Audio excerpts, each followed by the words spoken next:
All right, everybody. I am waiting for it to register that I am live.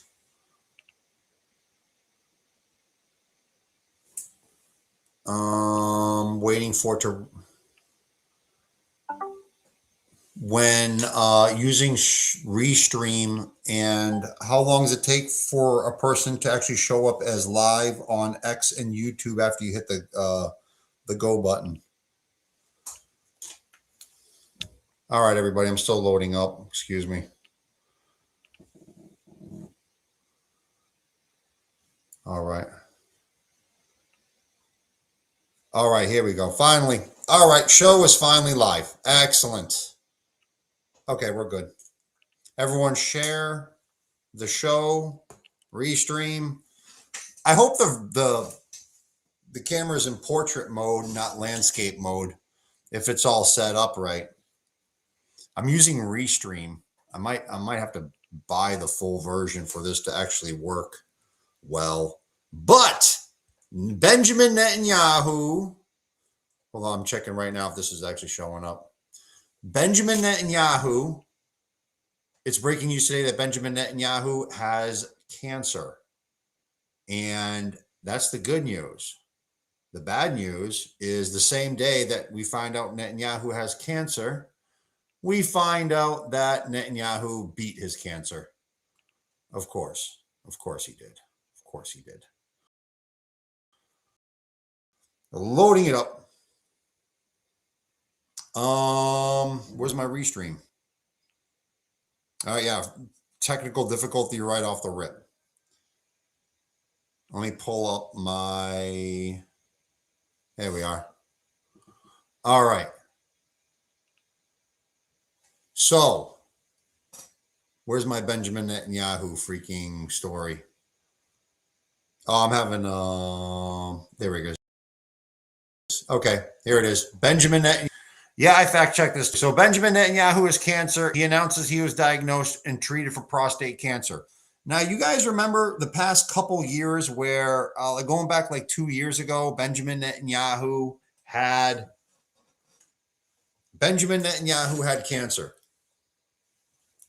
Benjamin Netanyahu had surgery. They said for a hernia. It turned out not to be true. Then a year ago, he had to go like emergency to the hospital for a whatever their excuse was a year ago. Remember that? And people saying, no, he has prostate cancer. Remember all that?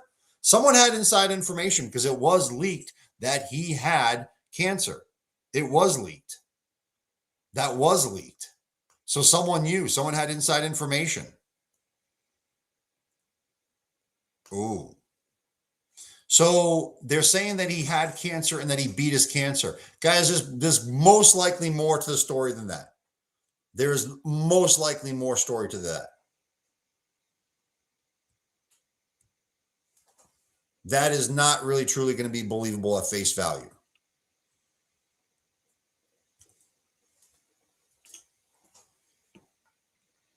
And we're going to see what happens. All right, first here, I discussed this really quick on my TikTok live show, so I'll discuss it really quick here too, right? Why do leaders do this? Any leader who becomes sick, it is mandatory that they will cover it up. Joe Biden being prime example, right? And have you noticed how like Vladimir Putin has not been sick for like 20 years? Xi Jinping of China has not even got the flu for 20 years. Guys, whenever a world leader is sick, they do hide this. And like, even if it's minor stuff, because it's just animal nature, human nature, that if there's ever a perceived weakness, people will jump all over it. And for real, we would have. If we found out ahead of time, if we found out back when it actually happened that Benjamin Netanyahu had cancer, we would have been freaking driving that like freaking crazy. So that's true. We would have been trying to get him replaced and everything.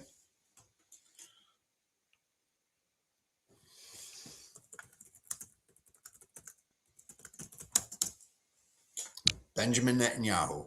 But Joe Biden, just going back to Joe Biden for 1 second. Joe Biden had stage 4 cancer.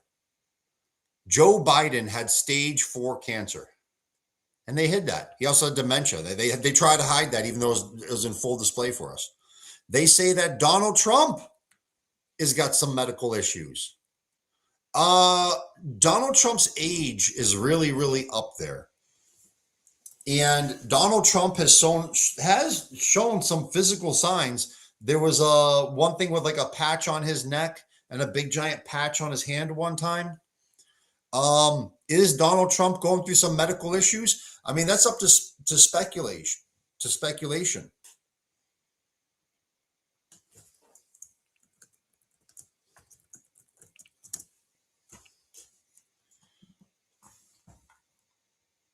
But besides freaking Netanyahu here, I also wanted to jump into this really, really quick.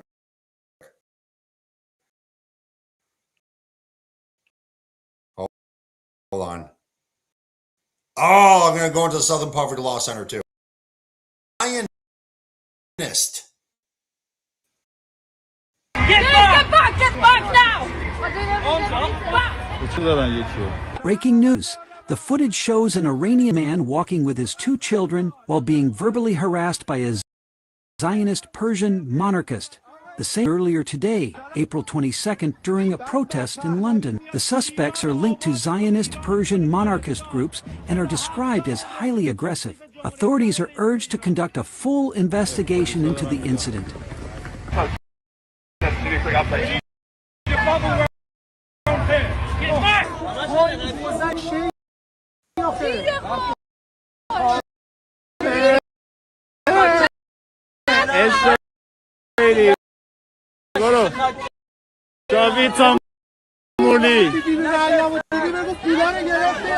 چی میزنی؟ شیره کشیدی؟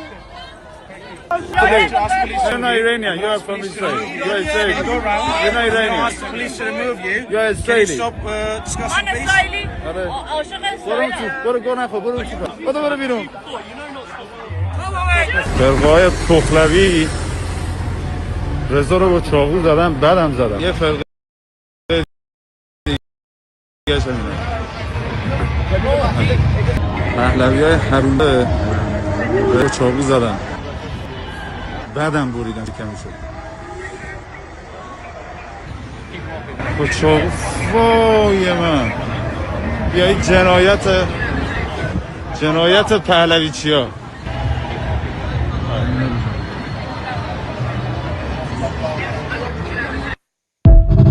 Yeah. So, yeah, Jesus Christ. That is, all right, awesome. Guys, there's a major problem here where everything is so spread out where even I have it up on my X account. Wow, this is terrible. Netanyahu's wars are not isolated to the Middle East and are spreading, okay? The front line is everywhere. The front line is everywhere. We're all over the place. Everybody is.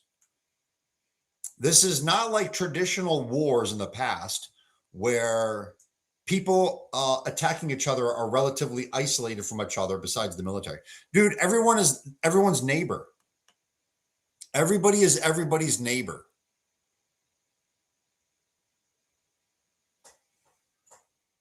So, I mean, it's, dude, if the war escalates, what's it going to happen?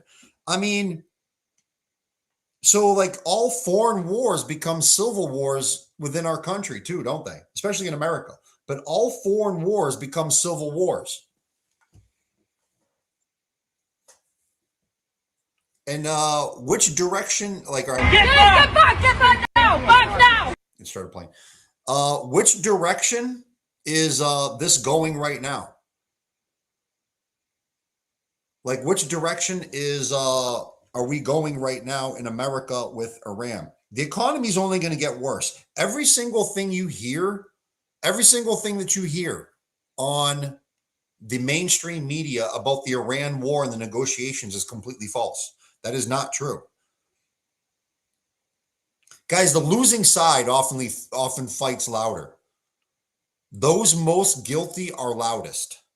That's a common human tendency. The guilty ones fight harder. Those who are in the wrong fight harder. So when you hear all over the media, oh, Iran is weak, Iran is no, they're not. Iran is not weak. Iran is not breaking nothing. Iran is pretty strong right now. And that's frustrating the shit for America. Iran still has plenty of ammunition too. Iran still has plenty of ammunition. They shut down the strait. America thinks they can wait them out. Like, dude, you can't wait Iran out. Iran can't go anywhere. The waiting game is in Iran's favor. In mainstream media, Fox News and CNN, they're saying that the waiting game favors Trump. No, it doesn't. That the waiting game favors America. No, the waiting game costs us an insane amount of money. The waiting game is mandatory for Iran. They have to wait. They don't have a choice. We can retreat. We can pull out. At the beginning of this war, it was averaging like about $1 billion per day. It's not averaging $1 billion a day anymore, just because we're kind of doing a lot less attacking. But aircraft carriers and everything in the region, this all costs a lot of money.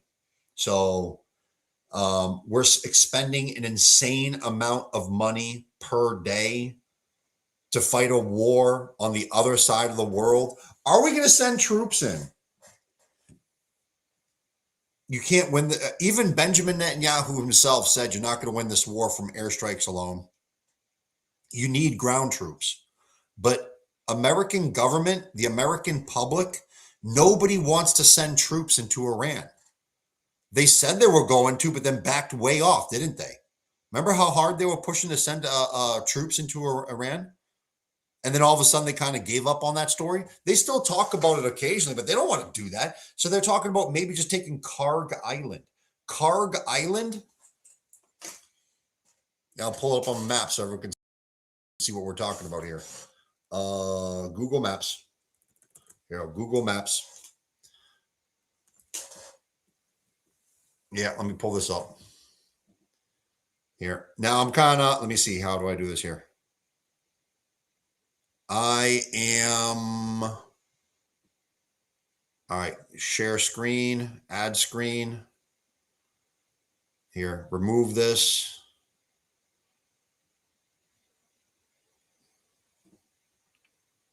Replace.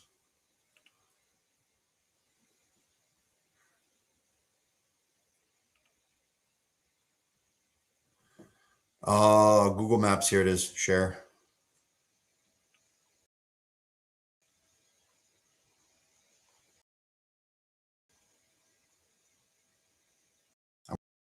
Went too far. This entire area. This is the area in question.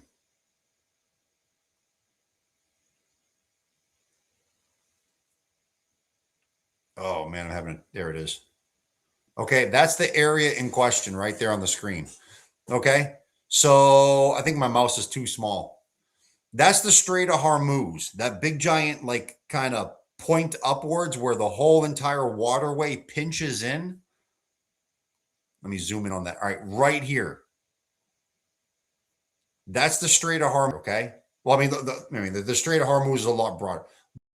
But that part right here that I'm zooming in on, inch right there, this is United Arab Emirates. And so here's Qatar. There's Qatar right there, and Bahrain and Qatar. All their oil, United Arab Emirates. Kuwait is up here. Kuwait exports everybody, even Saudi Arabia. A good portion of Saudi Arabia has to pass their ships through here. A lot of oil passes through this little point right here. A lot of, right here, let me ask Grok really quick. Before the American-Iran war, how many oil tanker ships would pass through the Strait of Hormuz in a day? Fact check this. Around 50 to 60 oil tankers a day, give or take. Okay, so about 50 to 60 oil tankers per day would pass through this strait right here. Now, what they're talking about is taking Karg Island. So this is Karg Island right there. This giant island right, oh, it's not a giant, it's this small island right here. This is what they're discussing about taking. And why is this island so important? It's because like 90% of all the oil that is it goes through pipelines to this island right here. 90% of the oil from Iran goes to this island right here, and from there they're loaded up onto the super carriers. So that's Karg Island that they're always talking about invading and taking. Okay, the problem with taking Karg Island, okay, Karg Island is that if they send the U.S. Marines to take it, the U.S. Marines can take it. I mean, if they wanted to, they can flood that whole entire island with freaking soldiers and they can take that. It's going to be brutal. It's going to be bad, but they can take it. But after they take it, it's like when you're playing chess, okay? Yeah, you just freaking, you just took out a rook with your queen, but then you lost your queen the next move. What's the next move? After you take the island, dude, it's a sitting duck for Iran. It's right off the coast of Iran. It's easy as hell for them to send in a whole bunch of drones or precision rockets and start freaking unaliving and freaking taking out and killing all of your Marines. So if you take the island, are you going to be able to keep it? Or are you just wasting human life? A lot of soldiers, a lot of Marines will die taking that island. And then a lot of Marines will die trying to keep that island. Meanwhile, Benjamin Netanyahu has promised he will not send a CF soldier to Iran. This is going to be all America. All America. They only want America doing this. Dude, you know, it's pretty ridiculous. It is pretty like blatant and ridiculous how Netanyahu just kind of freaking treats America for real. Like, dude, he just kind of like openly bullies around America. Openly. He doesn't give a shit. They're not even subtle about it anymore. Like, their ego really is their big downfall, isn't it? You remember that movie in somewhere in the 1990s, Devil's Advocate with Al Pacino and Keanu Reeves? And the devil says vanity is his favorite sin. Vanity is his favorite sin. That's what they got. Vanity. Super vain people, man. Holy shit. And you know what else is crazy, right? So Donald Trump, the White House, I mean, not just Donald Trump, it's Democrats and Republicans. Democrats and Republicans, they know they have a very, very bad reputation with the American public about being subservient to Israel. They know they have this bad reputation. And so, but they don't offset it. They don't offset it. Like, they don't do nothing to answer it. They know they're being called pedophiles and all this crazy shit, man.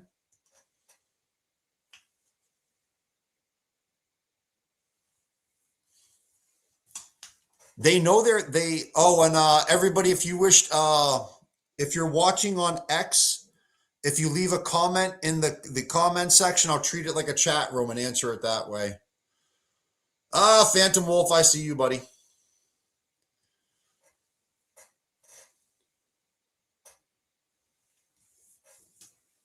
But they know that they have this bad reputation. And normally, if you have a bad reputation like that, you know what you do? You go out there and you do things to show that, no, you are not Israel's like freaking dog, that Israel does not have you on a chain. No, they won't do that. They can't.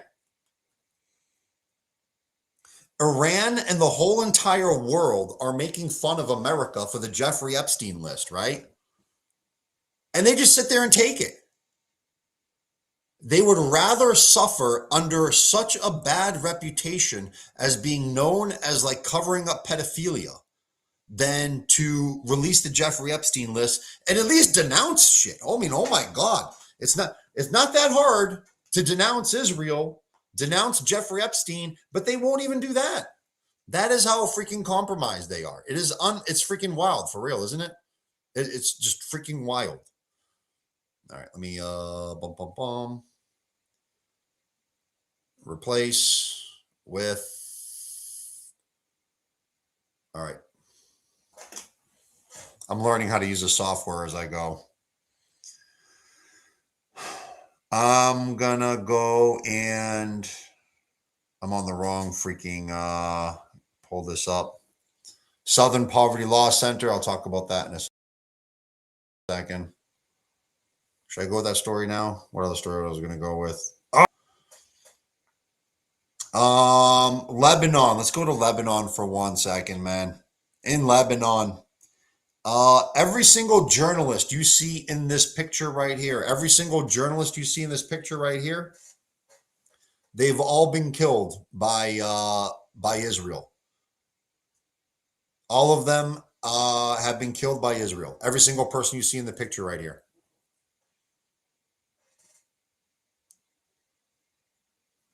Dude, they really, really, truly are on some world domination shit. Like, not exaggerating, not joking. They really are on some world domination stuff, man. How bad is Lebanon? Here, I want to bring this up. Like, how bad is Lebanon? Like, you should see that. Here, I do want to share this. I do want to share this. Okay. Here, let me bring this up right here. This is Lebanon. Guys, you got to see this. Hold on. Why is this? Oh, there it goes. Took a second to load.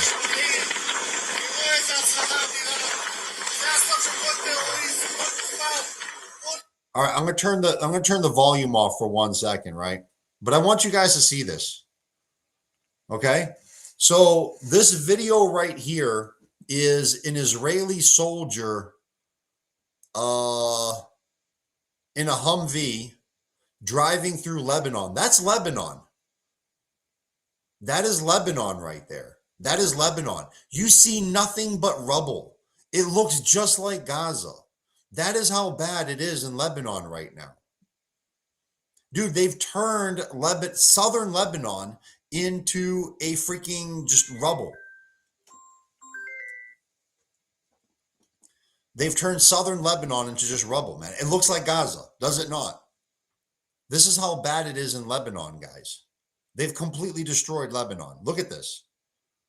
I'm going to let him finish driving through. That is effing wild. They're not going to report this on the news. They're not reporting this on the news. Dude, for real, it is up to us. It's like up to us in social media to deliver the news and tell. I got to make a video this tomorrow. I'm going to make a video tomorrow. I will make this into a video tomorrow. For sure. I'm going to make this into a video. That is freaking crazy.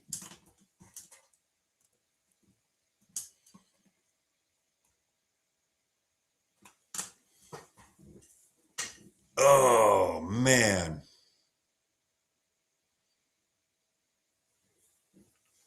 That is what they did to Lebanon. Now, really, really quick, what's going on with Lebanon? Here, and I got to move my camera. I'm like, I'm not looking at the right thing at the same time. Here we are. That's better. Okay, so what are they doing with Lebanon? They want to create a buffer zone. I'll pull this up. Here, Lebanon buffer zone. Israel wants to make a buffer zone in Lebanon.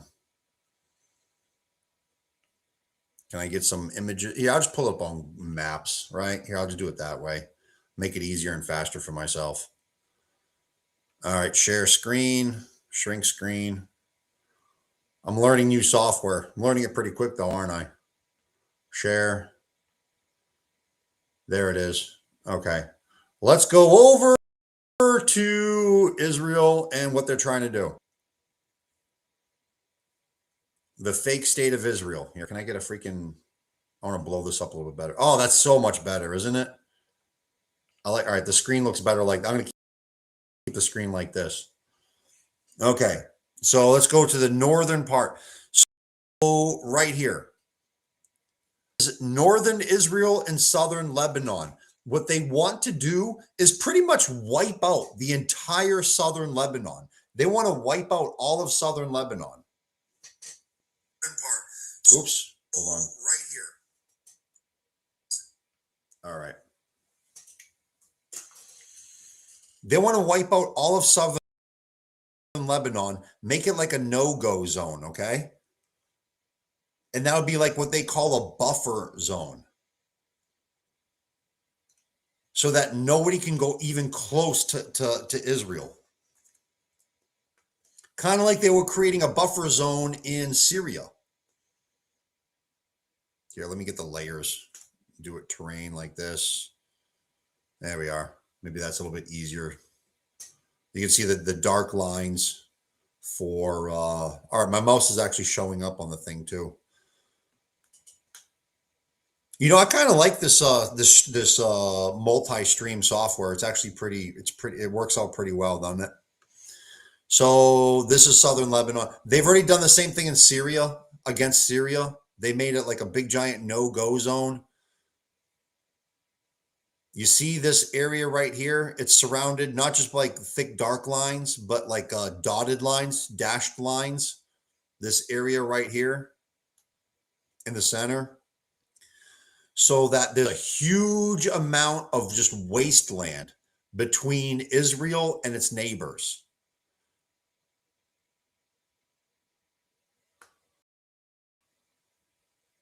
Yeah. And let's go to Joseph Aoun. Joseph Aoun. Picked by, there's a CNN story here. I'm trying to pull this up. I want to explain the negotiating, what's going on with Lebanon. There's negotiations going on with Lebanon, right? And I want to share this right here.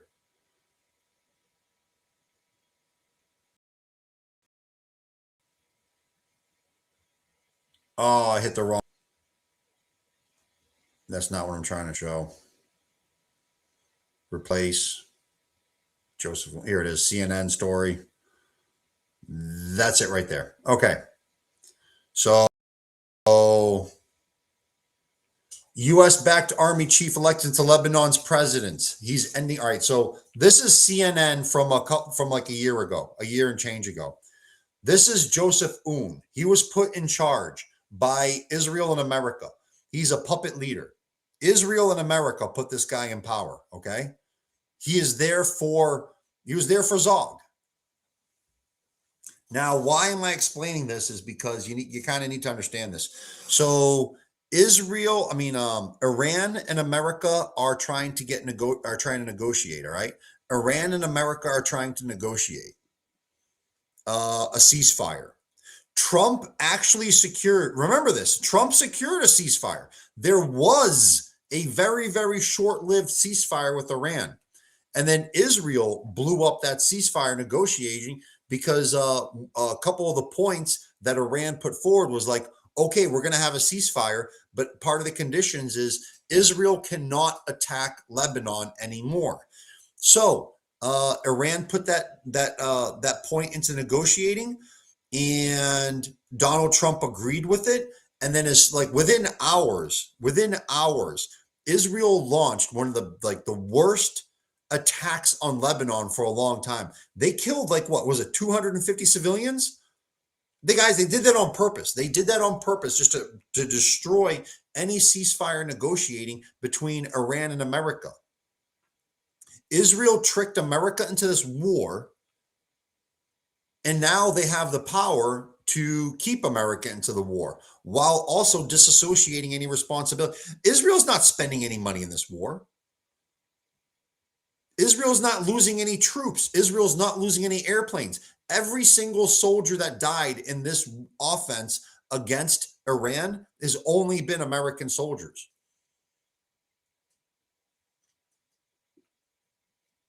So Israel stands to benefit all the way around. And if Israel ever loses any military equipment, America will just replace it anyway, because that's just how much power they have over us. So now Donald Trump has to, before Trump can negotiate and get anything done with Iran, Trump has to negotiate between Lebanon and Israel, Netanyahu and Joseph Aoun. So you're negotiating between Netanyahu and Netanyahu's puppet. That's not a negotiation.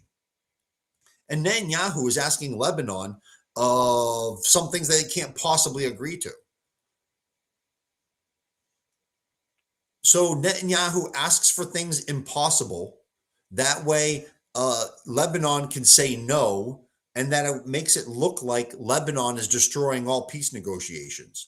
What Netanyahu is asking Lebanon to do, Joseph Aoun to do, is that he wants, instead of Israel attacking Lebanon under the fake excuse of taking out Hezbollah, he wants the Lebanese government to attack their own people of Hezbollah, which they're not going to do. They want Lebanon to go in there and to completely disarm their society so that nobody in their country has guns, especially Hezbollah. You're going to cause a civil war. That's what you're going to do. But if they create a civil war in Lebanon, they would love that. And then while they're in the middle of a civil war, they'll start attacking again anyway. So Trump getting a ceasefire with Iran depends on him getting a ceasefire between Netanyahu and Joseph Aoun, so you just screwed. America is going to take a loss on the Iran war. It's just whether or not they're going to take the loss like in the next few weeks, or they're going to take the loss in freaking years from now.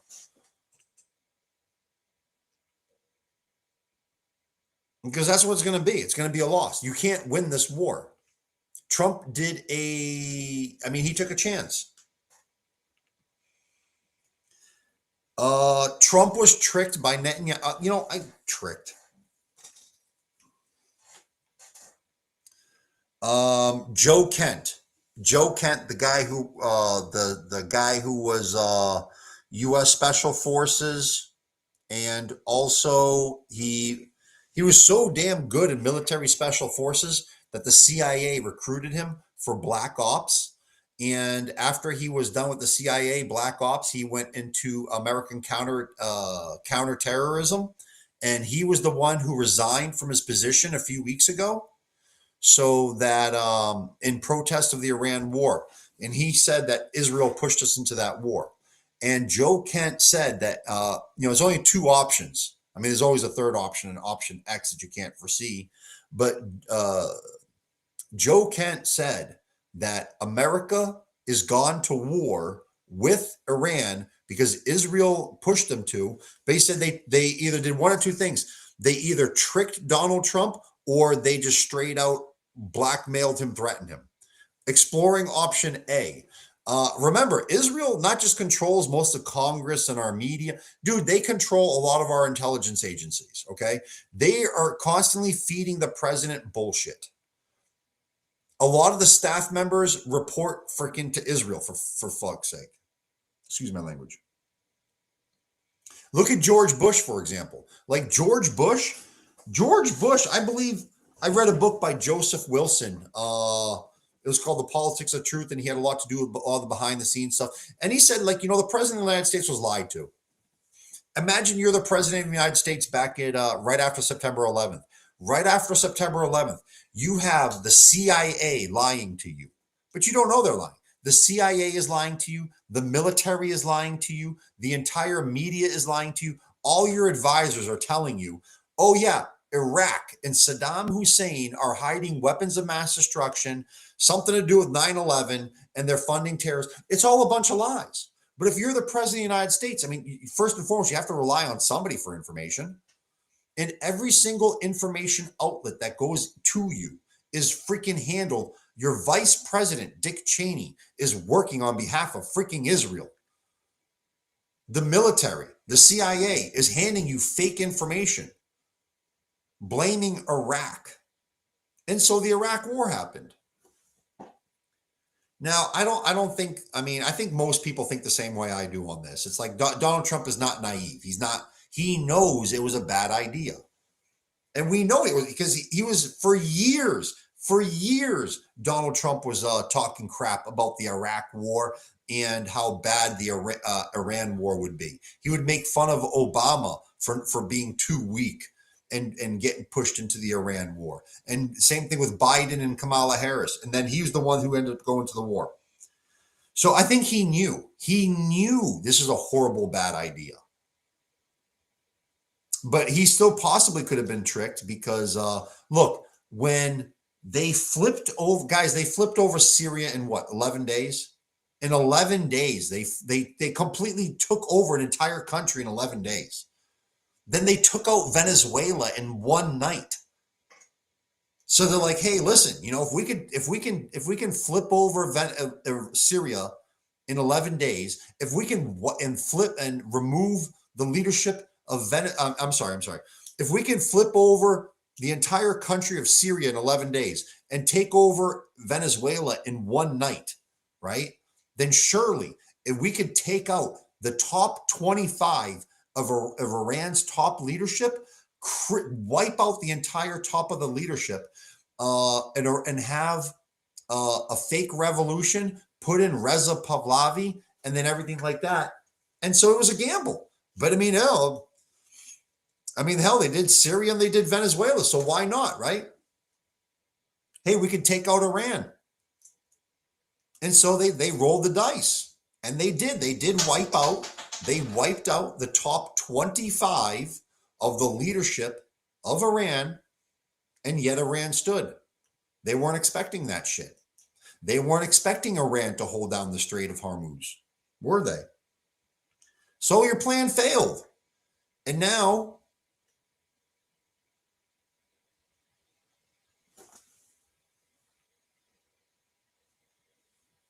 I'm sorry, I had a freaking thing pop up on my screen.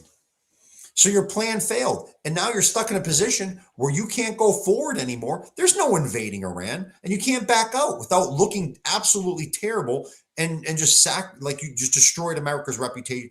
I mean, America's reputation on the world stage, not that good right now anyway, let's face it. But you ruined America's military reputation. Dude, our American military just took on Iran, hit them hard, did something unbelievable, and took out the top 25 leadership with incredibly good intelligence, and good intelligence meaning spy work. They knew the exact precise location of all 25 of their top leadership. I think the numbers, I'm just using the number 25. I think it's like 27.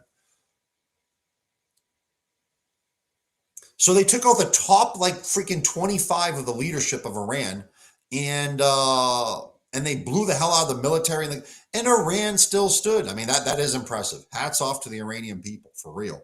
Hats off to the Iranian people. Now, the Iranian people have been planning for this shit for decades, okay? They've been planning on this shit for decades. The Iranian people have been planning this shit for decades. So they already had like backup plan on backup plan on backup plan. And then although American government is right now claiming falsely all over mainstream media that the leadership of Iran is in shambles, no, it's not. They're saying that it's not solidified. Yes, it is solidified. They're saying that there's no clear leadership. There is clear leadership. They're saying, oh, we can't negotiate. Yeah, no, we can negotiate Iran is negotiating pretty well because they put that 10-point plan together. Remember the 10-point plan? They were able to put that together and get all that stuff rolling. Everyone, please hit the follow button, share the live. So everything, for real, everything you hear, let me put the map back on the screen. Everything that you hear about the Iran war is a big giant freaking lie. And I think that they're lying harder and harder and harder. Let me go smooth right on over. Here it is. There, I got the on the screen. Oh, and here, while I got this up, all right, there. Here, let me put this right there in the center. Guys, look at the size of Iraq and look at the size of Iran. Okay? You see the size of Iran and you see the size of Iraq? This is another problem. Iran is literally about 3 times bigger than Iraq. Iraq war, 8 years, 9 months, and we had to retreat. 8 years and 9 months in Iraq, and we had to retreat. To do the same thing to Iran is naive and just, I mean, it's like childish. You are not going to do this. You couldn't beat Iraq, and you're think you're going to fight something 3 times bigger in physical size? And can you see all the mountains? You see all the, guys, it's a very, very mountainous region. Move it over a little bit. I think you can see my mouse on the screen, right? Let me zoom in a little bit. You see all the mountains up here? Dude, it's a very mountainous region. Lots of mountains. So the terrain is 3 times bigger. The terrain is a hell of a lot harder. The army is a lot stronger and more put together than Iraq was. And also, guys, it is absolutely like a huge necessity to China and Russia. To China and Russia both. They need Iran to stay strong. So if America does something absolutely stupid by putting troops into Iran, dude, Russia and China will be dumping tons of military equipment and stuff to keep up the supplies for the civilians and their economy. You are not going to be freaking taking over this effing country. They're going to be a lot more and listen, our allies are not into this shit. Our allies are NATO, also Zog puppets. Because remember, England, Germany doesn't even have a freaking army. Let's just be serious. Germany's military is very, very skeleton crew. After World War II, Germany pretty much was not, like, in all practice allowed a military after World War II. They were completely disarmed. And for a long time, they didn't really have shit for a military. And just recently, they started to beef it up a little bit, but it's not really there. England's military, France's, they don't even want to fight. But even if they do, guys, if World War III pops off, I'll tell you one thing. Like I kind of keep watching the video footage of what the military in NATO looks like, and it sucks. The military of NATO is terrible. Okay. Yeah, they got the fancy rockets and they got some really nice airplanes, but dude, the military is not that good. Look at Russia. Because if World War III kicks off, it'll be like NATO versus Russia, and Russia will wipe the floor with all of Europe. Because one, they have a much harder leader. Vladimir Putin does not give a shit. Vladimir Putin, I mean, he will use the Orsenic missiles. And guys, you know, you think of nuclear warfare. Just let me drop into nuclear warfare really, really quick. A lot of people think like, oh, the danger of nuclear war, of people actually using their nuclear weapons, is if a country starts to lose, if a major country starts to lose, if Russia starts to lose, or America, Russia, Israel, China, Pakistan, if any of these countries starts to lose, they're going to use their nuclear weapons as a weapon of last resort to save themselves. Okay? No, they're not going to use their weapons as a method of last resort. Let's be realistic. They're going to use their weapons as a method of first resort. It's not like, oh, whoever wins the war is the one who uses their weapons at the end, their nuclear weapons at the end. Fuck no, man. Why would you even wait?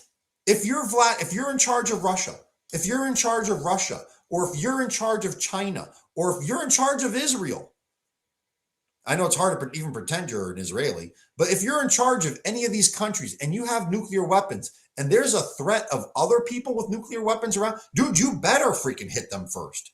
You better use your nuclear weapons first. You better use yours before they freaking use theirs. Because let's say you're winning and then the other side uses their nukes. No, fuck no, man. Listen, I'm telling you, if nuclear weapons start to fly, Western Europe is going to get blown off the map first because Russia will do that. They don't give a shit. Russia's going to take care of Russia. China's going to take care of China. Europe has weak ass leaders anyway. Let's be honest. Europe has weak leaders. Middle East has weak leaders too. We all have weak leaders. I'm not saying that to mock I'm saying like, dude, we need to change our damn leadership of like here, Jordan, Egypt, Saudi Arabia. Like, dude, they backstab their own people on a regular basis. The leadership of Saudi Arabia, Jordan, Egypt, Germany, France, England, are they not the most backstabbing freaking governments you've ever seen in your effing life?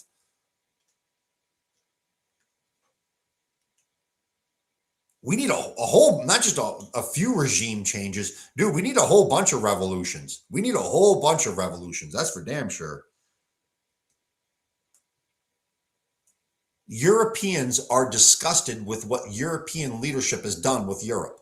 Arab Muslim leadership, or as Arab Muslim citizens around the world are disgusted with the leaders of their countries, man. Not all of them, but most of them. Yemen is holding strong, and you know, a few good ones. But dude, like everyone is just bowing down to Israel, the country the size of the state of freaking New Jersey. Like, dude, it's kind of ridiculous. Like, how is Israel is bullying around America, Canada, Europe, Middle East, Australia, 75% of freaking South America? Like, dude, how? Really? When the 1% is bullying around the 99%, it's not shame on the 1% for being the bullies. It's shame on the 99% for being bullied. I mean, damn, man, you have all the freaking leverage in military might, in supplies, in physical people, in soldiers. You have every single like leverage of benefit, every single leverage of benefit across the board. You control the oil, you control the freaking money, you control everything. But these motherfuckers will go around bribing and Jeffrey Epstein listing every, like, dude, this is like freaking ridiculous.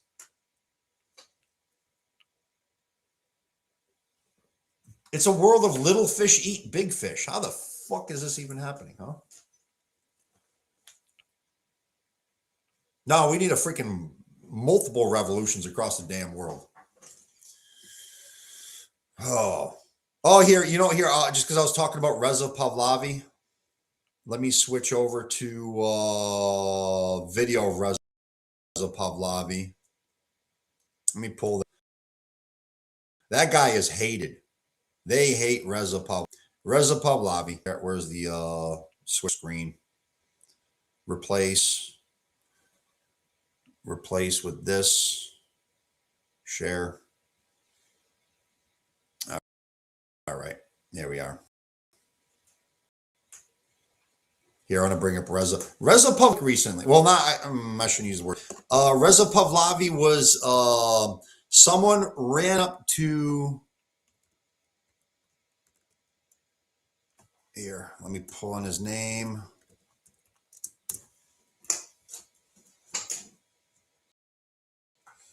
Someone ran up to him. All right, I'll talk about that in a second. Oh, look at that picture. How's that for a picture? Here, blow that up. Pahlavi. He was hit with ketchup while he was walking. You see the ketchup all over the back of his shirt, the back of his neck, and dude, I don't know. Just that picture itself looks like a character. Thank you to Jackson Hinkle for posting that. Jackson Hinkle's great. Russia picked him up to back them. You know, here, I'm going to really quick. I'm going to talk more about Reza Pahlavi. You know, guys, if you own the media, you own everything else, okay? Own the damn media. If you own the media, isn't that a freaking really a hell of a picture right there? Man, does he not look like a very stereotypical caricature of of a certain group of people. But if you own the media, dude, I swear, that's the strong. I would rather own the media than anything else. If I had a chance to be president of the United States or own the media in America, I'd rather own the media in America than be president of the United States. I'm not even joking. Dude, if you own the damn media, you choose who the next damn president is, don't you? You get to choose who gets good coverage, bad coverage. You control the culture. You can raise up businesses and destroy businesses based on the coverage you give them. You can own some really like rinky-dink business and you can make it a global business by giving it like an infinity amount of positive coverage and give all your enemies negative coverage. You own the media, you own all else. Now, they lost control. They lost their media monopoly when social media developed to such a high degree. Like we had social media for over 20 years, but it wasn't like people were just hosting their own damn shows like they do now, right? Dude, if we had the same level of social media as we did back then, where just your average person can go on and just have their own freaking news show, man, we would have had the Great Awakening at the Iraq War. So technology developed where we could influence each other, where you're not watching CNN and Fox News. You're just watching, freaking your Nick Fuentes, your Candace Owens, your Tucker Carlson, your left wing and your right wing and your middle and whoever. You're watching your favorite people that you more strongly connect to on a personal level, like people your age giving you news briefs and stuff like that, much more reliable sources. Dude, I trust certain social media stars. I trust more than CNN or Fox News put together, for real. And then after we had this great development of social media, then there was an event. October 7th was the event where everybody focused on it and it exposed the Zionists. And so Russia did something very, very smart, okay? Now, social media is where it's at. Only because of social media did October 7th become a world-changing event. And for real, it has. Guys, after October 7th, all of national level politics changed. It changed America, like every country, whether you're in England, Germany, America, Saudi Arabia, dude, it changed your national politics, and it changed global politics, and it changed right-wing versus right-wing versus left-wing is completely broken down. Republican and Democrats, they both sound the same now. And then not only is the top combined, but the bottom is combined too. Like, dude, when I go to pro-pally rallies or just meeting up with other antis, dude, I don't give a shit if you're right-wing or left-wing. Most people don't either. Like, we don't do litmus tests for that shit anymore when we're talking with each other. So the top it's not left versus right anymore. It's up versus down. And we're the down. We're the people at the bottom. The up is the freaking crooked government. But see, now, this is what Israel will spend a ton of money on owning the media. Israel will spend a ton of money to own the media. And they coordinate the media. And, for real, there should be like Russia, China, Iran. What they should do is they should start doing what Israel has already been doing. Remember when Israel was offering $7,000 a post to people and recruiting social media stars? Dude, for real, other countries should be doing the same thing. Other countries on our side should be doing the same thing. Russia picked up Jackson Hinkle. That was brilliant. They should have picked up like 10 more people. Look at what Israel's doing and freaking copy those tactics. Because for real, Israel is the number one at all this stupid shit. You don't need to pay $7,000 a post. Dude, you can pay like $20 a post. Because we all work for shit. We're all working for like, I'm friends with a lot of the other social media stars. We're not making shit, guys. I know another big time social media influencer. He's huge. I don't want to mention his name because I'm about to reveal how much money he makes. I know another big time social media influencer, and we had a discussion like, hey, how much money you making, right? He makes the same as I do, man. He makes half of minimum wage. Lately, I've been making less than half of minimum wage because one of my main sources of income was TikTok, and the new Zionist ownership of TikTok destroyed everything. So I was making half of minimum wage from, like, TikTok used to pay on views and stuff like that. I'd get paid, like, in theory, like $1 for every 1,000 views, but in practice, like 21, 22 cents for every 1,000 views, and everything shadow banned. So I'd make about, I don't know, freaking like from this and that, some bullshit, like around $300 a week, and I'd have to live off of that. Luckily, my living expenses are low. But if there's a lot of these countries that if they actually put some time and money, they could corral a bunch of these social media stars, put them all together, and coordinate their messages for much, much greater effect.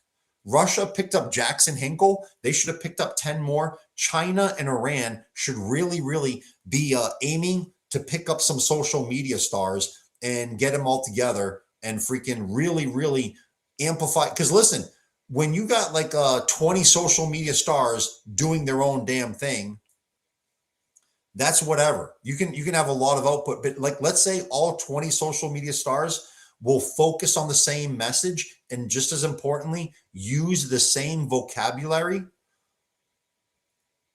Like if we all started like, hey, all right, the Iran war, make sure to don't call it epic fury, call it Epstein fury.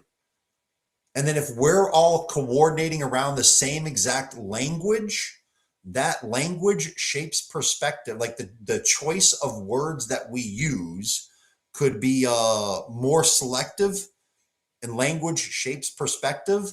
And if we're all using the same language, then everyone that listens to us, they'll start using that same language too. And that's where propaganda becomes self-perpetuating. So, I mean, for real, some of these big countries, they should, because look at Iran. Iran will spend $30,000 for one drone. $30,000 for one drone. Do you know how much $30,000 would do to, like, you could fund like 10 social media stars for months for $30,000. You could fund them for months because we all work goddamn cheap. We don't give a shit about money, but it'd be great to have some kind of supplement.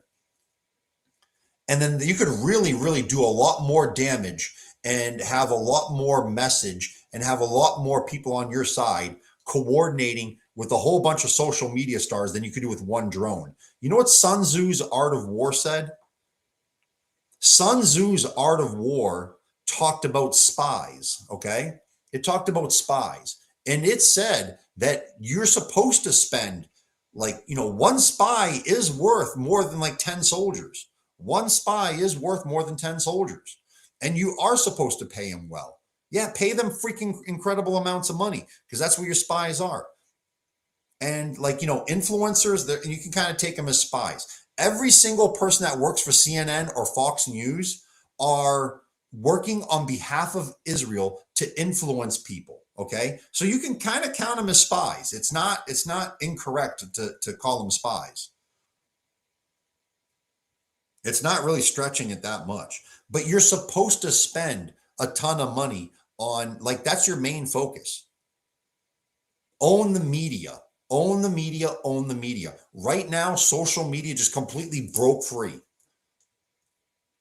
And Israel was trying to corral together social media influencers, and their social media influencers suck. They suck. You have Lizzie Savetsky, that kid Alexander. They suck. Officer Tatum. They're terrible. They're absolutely terrible influencers. People who work from the heart. People who start from the bottom and earn their followers and learn social skills and learn social media skills. They did it from the heart. They did it from the bottom. People like Lizzie Savet, like she's not that good with people. Alexander's not that good with people. And they're being fed messages. So, I mean, people who are organically grown are much better. But Israel went out of their way to try to target, corral, pay social media people to change the narrative. I'm just shocked that Russia, Iran, and China are not doing the same thing. They should. They need to. Okay, I went off on a tangent. Let me go back to Reza Pahlavi. Where is it? This is the incident in question. So, quick, if you do not know, thank you, Rafi. Reza Pahlavi. If you do not know who Reza Pahlavi is, that's the freaking guy they want to replace as leadership of Iran. So, guys, they hate his ass, man. Oh my God, do they hate him? So here's Reza Pahlavi a couple days ago. He was walking in public, and he had a whole bunch of ketchup thrown on him. Some interesting takeaways from this video. Here it is right here. Check it out.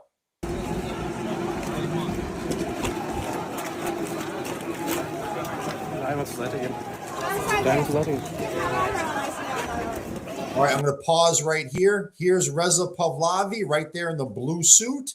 Dude, the security around him is insane. He has multiple security guards in front of him and multiple security guards behind him. They're dressed in nice suits, so they don't really look intimidating. Just like Secret Service.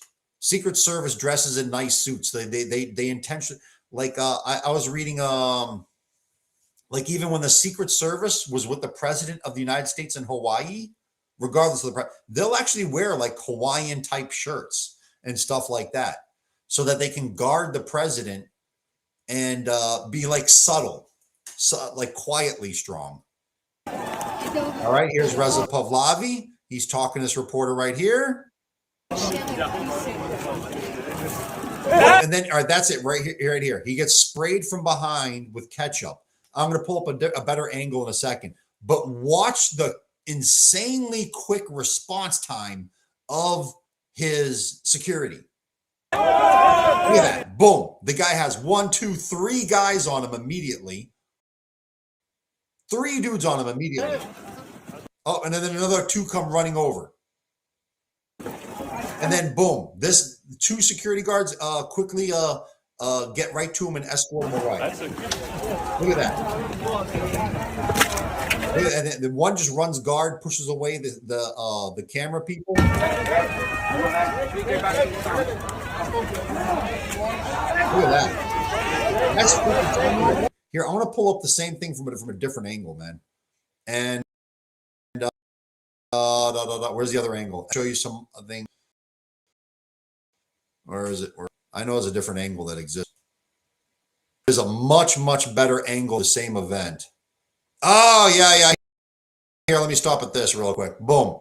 There's Reza Pahlavi. He hates him. I've listened to a Reza Pahlavi speech, man. I've listened to one of his speeches, and he's not a good person. Okay, he is not a good person. He really pushes for a hostile takeover of his own government by America and Israel. I listened to one of his speeches, and he was saying that no longer will Iran be yelling death to Israel and death to America, and said they'll want peace with Israel and peace with America. Like, oh, dude, you're just saying the exact wrong things, aren't you?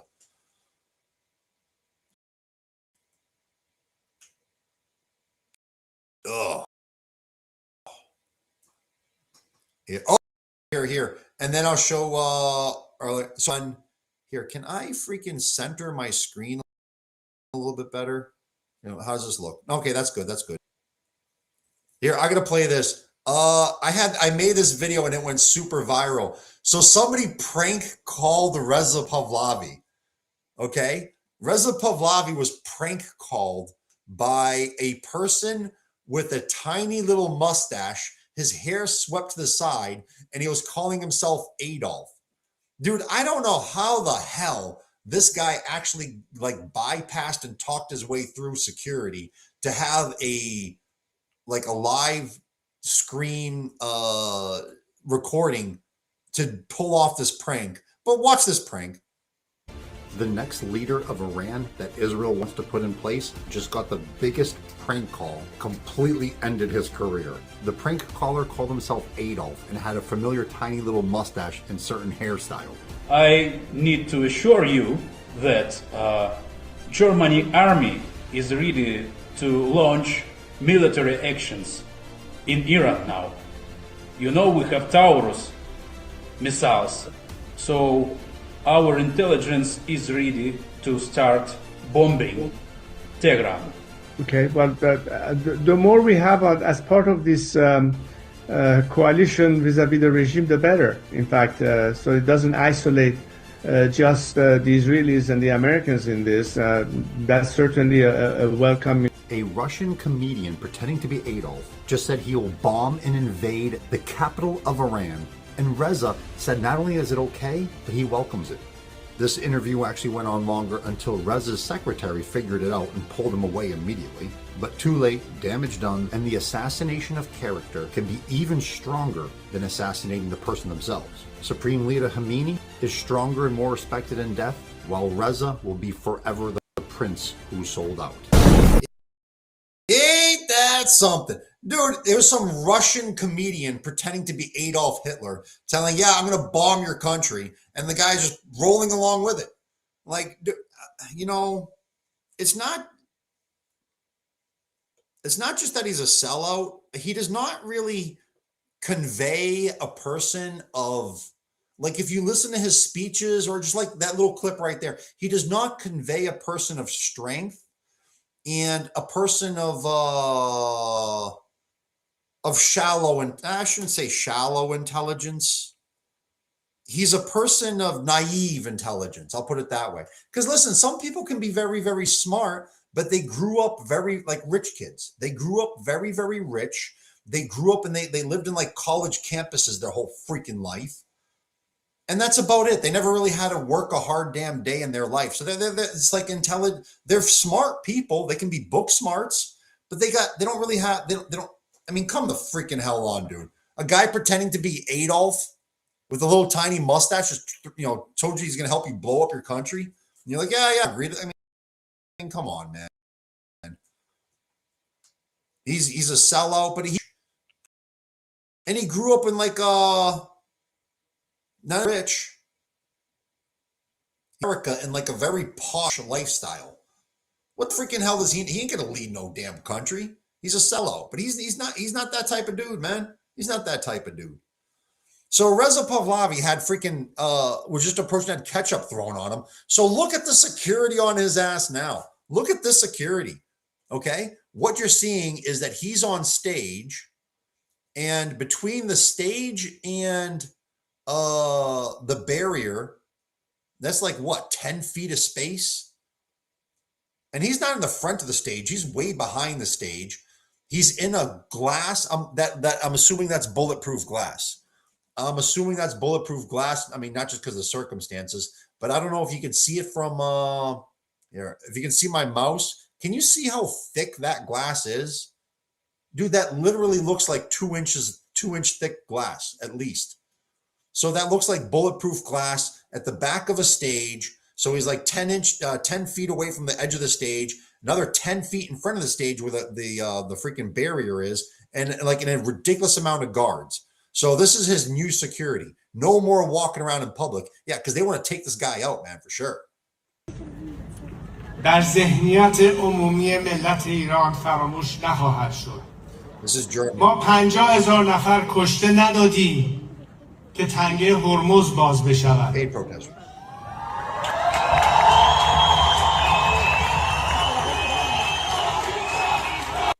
Yeah. Paid protesters, paid to chant, and guys, they do a lot of that. They will pay protesters to go out there and chant and all that shit. You know, all we see here in America, you know what's interesting? I was talking to a person from Iran the other day. So all we see in America is anti-Pahlavi, anti-Reza Pahlavi. Okay, we see a lot of anti-Reza Pahlavi. We see a lot of hate towards Netanyahu, and we see a lot of hate towards Trump. But do you know what they're seeing in Iran? They have media blackouts a lot. Okay, they have a lot of media blackouts on purpose, because as soon as they turn on their social media is targeted by all the Israeli bots. And a lot of Iranians are saying that, like, when they go on the internet, they're completely flooded with pro-Reza Pahlavi propaganda.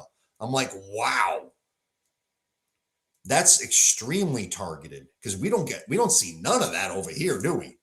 Where the hell do you ever see anything pro-Reza Pahlavi? But no, they marches and shit here in America. Here, Reza Pahlavi, pro America. Here, I'll show you some.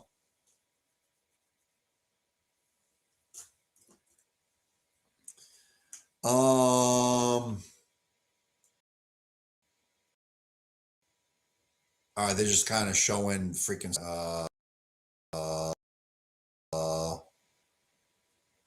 yeah. Let me use a protest. Here we go. Let me do it this way. That's not a good freaking keyword to use. Is this one of them? Here, let me go find here, I'll pause really quickly on this and let me do it upstate. So right here. What you're oh fudge. All right, in the middle of the screen is, let me turn the volume off, the military veterans standing inside the Cannon House in Washington, D.C. It is right next to, this is right next to U.S. Congress, and they're protesting, they're U.S. veterans protesting against the war on Iran.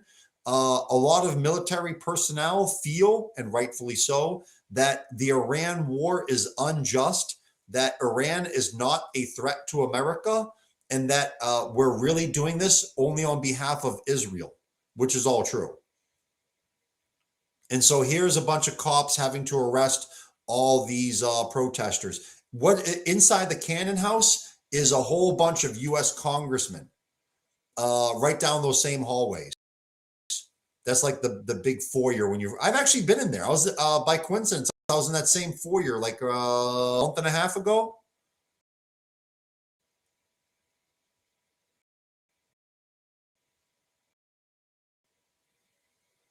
Oh, come on, man. There's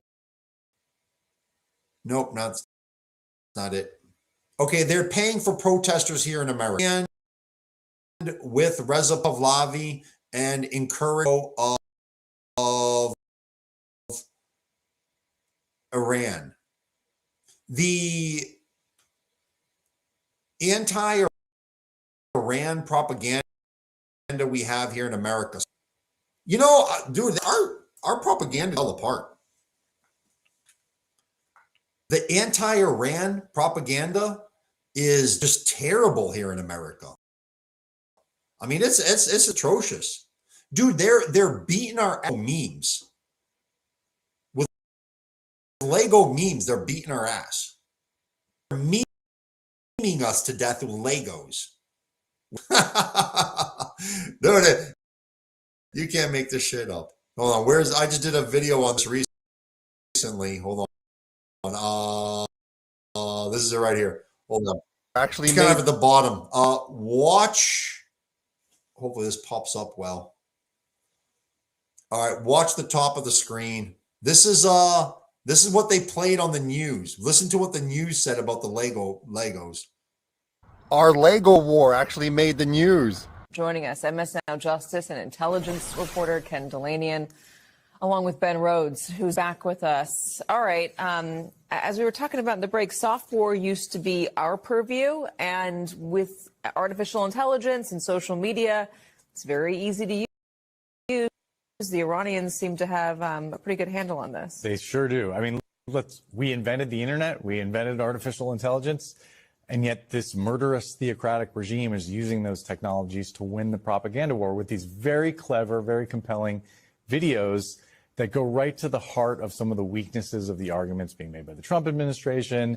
They make fun of Donald Trump for the Jesus post, for some of the wild things that he said. They use British rap lyrics. It's in English. They're very clever. By one count, they've racked up more than 1 billion views on X alone. And look, a lot of the extreme things that Donald Trump has said probably more hurtful to America's image than anything in these videos. But this has become a cultural phenomenon. There was a new one today, just making fun of Pete Hegseth and alleging that that has a drinking problem. It's just really remarkable, and the U.S. has no answer. The Department disbanded some of the organizations that were designed to counter foreign propaganda. Yeah, Legos. They're whooping her ass with Legos. Oh man. Hey, I got friends of mine. Here, look at this one. Like, dude, a lot of people are my friend Joanne, she's huge on X. If you're in our community and on X, you've bumped into Jo. She changed her profile picture to like Lego-fy herself. So she's a Lego. Here's Mo. I gotta figure out I want to find the software where he did this. This is freaking hilarious. Your government is run by pedophiles. They ordered you to die for Israel. They ordered you to die for Israel. They lied to you all. We saw everything. United States of Israel. That's your resume. Killing children every day. While you look away. United States of Israel. Netanyahu's pet. Trump is a pedophile. Don't you forget.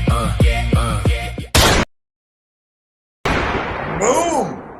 Mohams. He's a friend of mine too. I quite a bit. He's a really good guy. Mohams.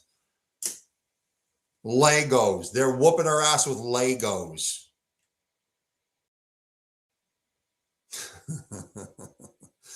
Oh, hey guys. I mean, so there's multiple layers to the propaganda war. Now, a lot of people, they say propaganda, they use it like just a completely negative context. When I'm discussing propaganda, I mean it with propaganda can be good or bad. It's just political information warfare. That's just, I use it in a very, very broader meaning. So propaganda warfare, who's winning the war for convincing people, right? We are. But it's not just because we're clever. It's just because we're smarter. But I mean, truth is on our side. Truth is on our side. So we're winning. And look at the freaking guys. There is not a single James Bond supervillain.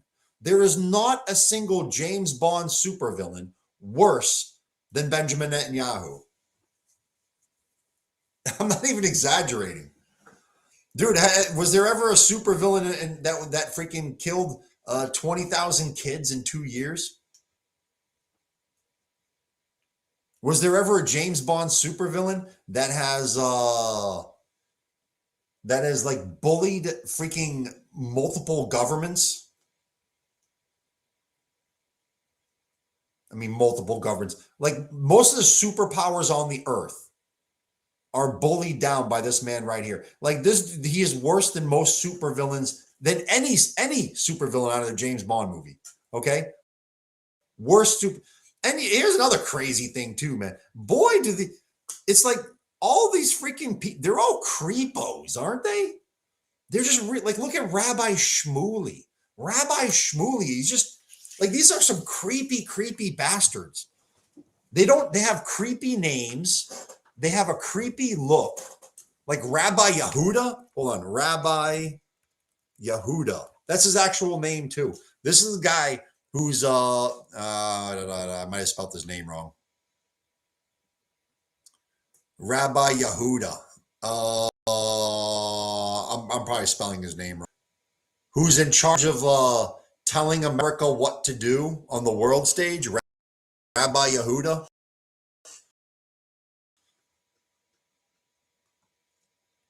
With little beady eyes and big giant I mean, he's just kind of like a strange looking dude, man. But they have creepy names and they have creepy looks. Then, of course, Rabbi Shmuley. Rabbi Shmuley. Oh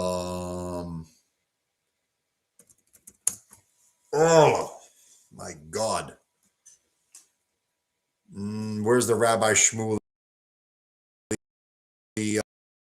where he's dressed and oh yeah, no, that's nasty. I don't play that one right there. Yeah, Rabbi Shmuley runs a adult entertainment store with his daughter. Where the fudge is? I'm looking for a Rabbi Shmuley where he Bible stuff. Rabbi Shmuley, fake nose video. I don't know what search engine words I should use for this freaking video. He's a creepo. Where's that Rabbi Shmuley video I was thinking of? He's talking, he's making fun of Candace Owens. I don't want to spend forever looking about it, so I'll just go to this. Rabbi Shmuley, this video right here. This is a video of Rabbi Shmuley selling adult entertainment stuff with his daughter at their sex shop in Israel. This is an actual real video. This is actually Rabbi Shmuley and his daughter. Listen to what they say. Center of Jerusalem, kosher sex store. This is where the action is, quite literally. In Israel, it's so special. No, so these are actually hemp seed infused. So there's one for men and one for women, but these are like very elevating, arousing lubricants. It's really good. Okay, so in this specific commercial, he is standing next to his daughter selling sex lubricants. Like, don't you feel a little bit awkward? They don't even look like it's just awkward. You're selling sex lubricants with your daughter. And then in the middle of selling sex lubricants with your daughter, you go right into a political speech. By the way, he's holding up a box that says kosher sex. Hang on a second. Yeah. All of the anti-Semites have attacked us over kosher sex, and our response is make love and war. We're going to destroy the anti-Semites because they are a menace to humanity. They hate God, they hate God's children. And the Jewish people, as the nation of God's choosing to promote God's love to all of humanity, they hate us. Yeah. We don't back down. We love the idea of make love and war. Make love and war. Now listen to what he says right here. All the anti-Semites need a mo job. He said, listen, all the anti-Semites make love and war. And war. Listen, all the anti-Semites need a mo job. All the anti-Semites need a mo job. What the fudge is a mo job? It's a Mohammadi job. Like the Mohammadi job. Okay, that's like is that like an inside joke? I don't get it. What the fudge is a mo job? What is the Mohammadi job? And where the hell do these people know about having jobs? They live for free on our taxes. And that mo job may somehow purge them. Okay, we'll give you a mo job discount as well. All right.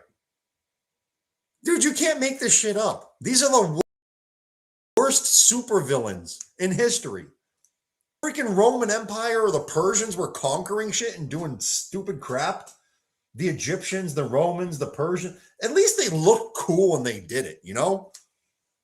They had cool ass names like General Maximus. They had cool uniforms. They'd go in there and kick some ass. These people, they sound like lames. They look like lames, and they go and touch little kids. That's what they freaking do. Run by a freaking bunch of pedophiles and shit, man. This is just unfreaking real. Look who rules over us. Look who the hell rules over us. It's freaking sad. What's that old saying go? You deserve what you tolerate. Right? You deserve what you tolerate.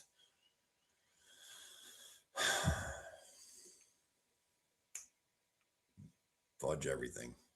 All right, here. I wanted to bring up while I'm in the middle of all this. Oh, where'd I move my video to?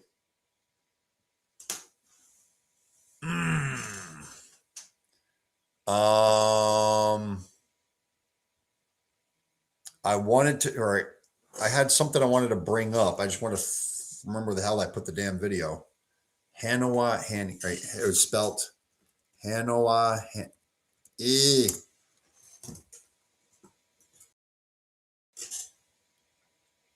this it right here? Ah, here it is. Right screen. There's a longer version of this. All right, here, I'll play. Is this the one? Your government has. Yep, that's it right here. Okay. This person right here in the middle of your screen, her name is Hanoi Hannah.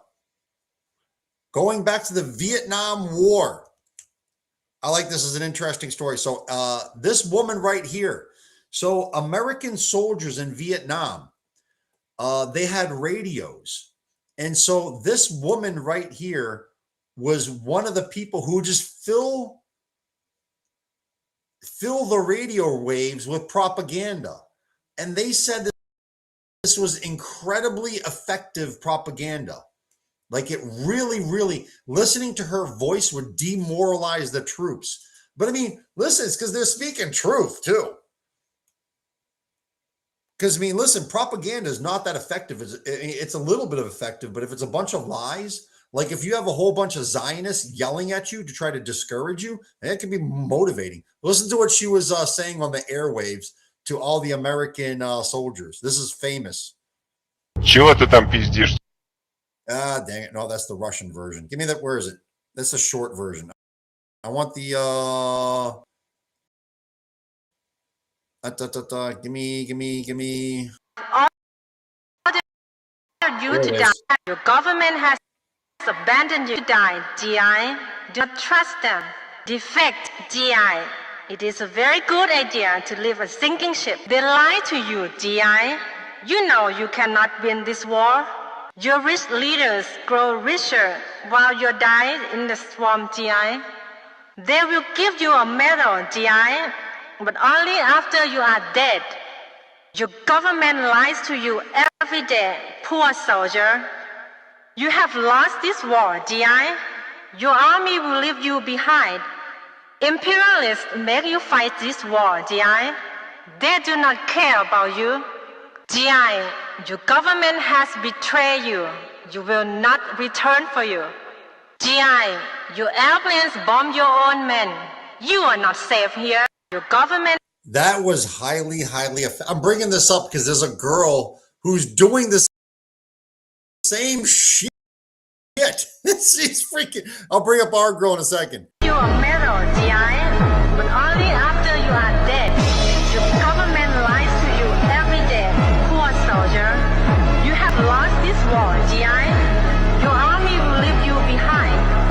Imperialists make you fight this war, GI.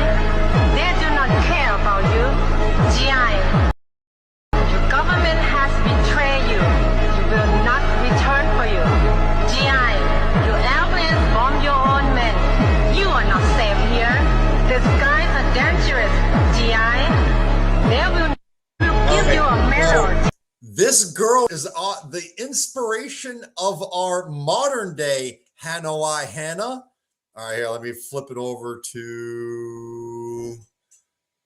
All right, this is new software for me, so let me freaking. It's gonna take me just 2 seconds here. I can replace.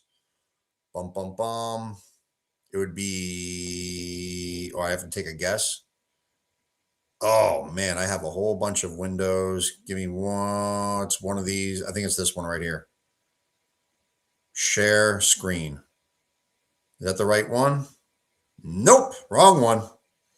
That's a cool ass video too. However, we can talk about that one next is what I should do. This one? Nope. That's effing hilarious too. Oh, really? Where is my... Where's my Hanoa Hane? Got to be this one. Work with me here. And nope, that's not it either. But I will.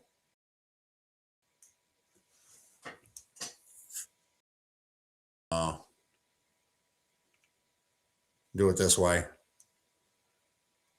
This girl right here has been doing modern day Hanoi Hanny. Her name is Zesty Nelly. I think she just goes by Nelly on X. Here, this is her on Instagram. So she's doing the same thing. Like, that's her theme.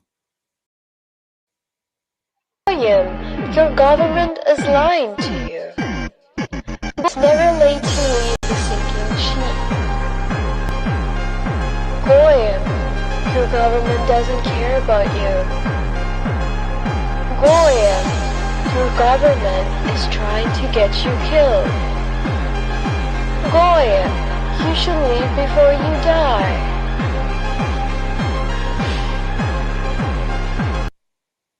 She's actually using some of the very, very exact words that I'm probably mispronouncing it like freaking crazy. Hanoi Hannah, is that how you pronounce her name? She's using the exact same language as her too. She has a whole bunch of these. Don't let them take control. Those emails. No, that's not the same one. She's got some really damn good ones. And people are taking her audio and they're taking her audio and they are putting their own like their videos to it and stuff, like defiance videos. Because really, this is just kind of like motivating. Hanoi Hannah was making all this stuff to try to discourage American troops. But like the way that she's saying the exact same words, but it's like encouraging, it's motivating you. She's trying to encourage you to rise up against these mother truckers, man. Like, it's actually pretty brilliant, some of the stuff that she does. I'm trying to find some of her more positive, motivating ones. There's a freaking million of them. A million of them until I freaking until it's time to look it up, and then I can't find it, of course. Oh, here. And then I wonder if I have any saved up. That's not it. That's the yeah. Here, I cannot. No, Instagram, copy, paste over here. I hope that works. I'm new to the software, so I'm trying to like figure out a bunch of the stuff as I go along. All right, that did work, right? Yep, sharing this tab. Is it going or not? Dude, Instagram does have glitches quite often. Lie to you, DI. You know you cannot win this war. Yeah, let's just go back to the freaking all right, let me pull up the Laura Loomer clip that I wanted to bring up. And I'm going to go right over to Laura Loomer. Laura Loomer. And she's like one of the big differences between us and them, for real. Laura Loomer. Where's my, okay. Replace screen. Oh, no. This one. Here it is. Share. Oh, that was pretty easy. When it works good sometimes, I guess. Okay, Laura Loomer. Laura Loomer. If you don't know who she is one of, here, I'll just click on her account. Million followers. Come fudge on. So she's a hardcore Zionist. She is one of the people that was getting paid $7,000 per post. This is one of the $7,000 per post girls. $7,000 per post. All right, let's just go and examine her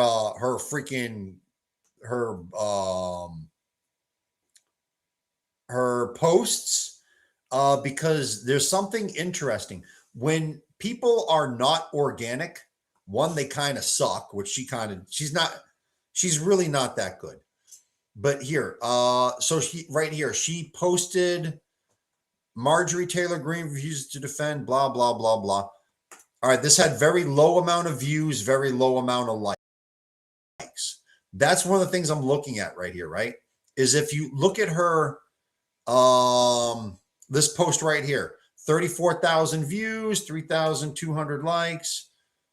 She has very, very likes to view ratios. Like, look at this one right here. She has 79,000 people seen the video, but only 804 hit the like button. Usually when you have numbers that produce this right here, that's an indicator of one, you have more enemies who watch your stuff to troll you than you have followers who actually like your content.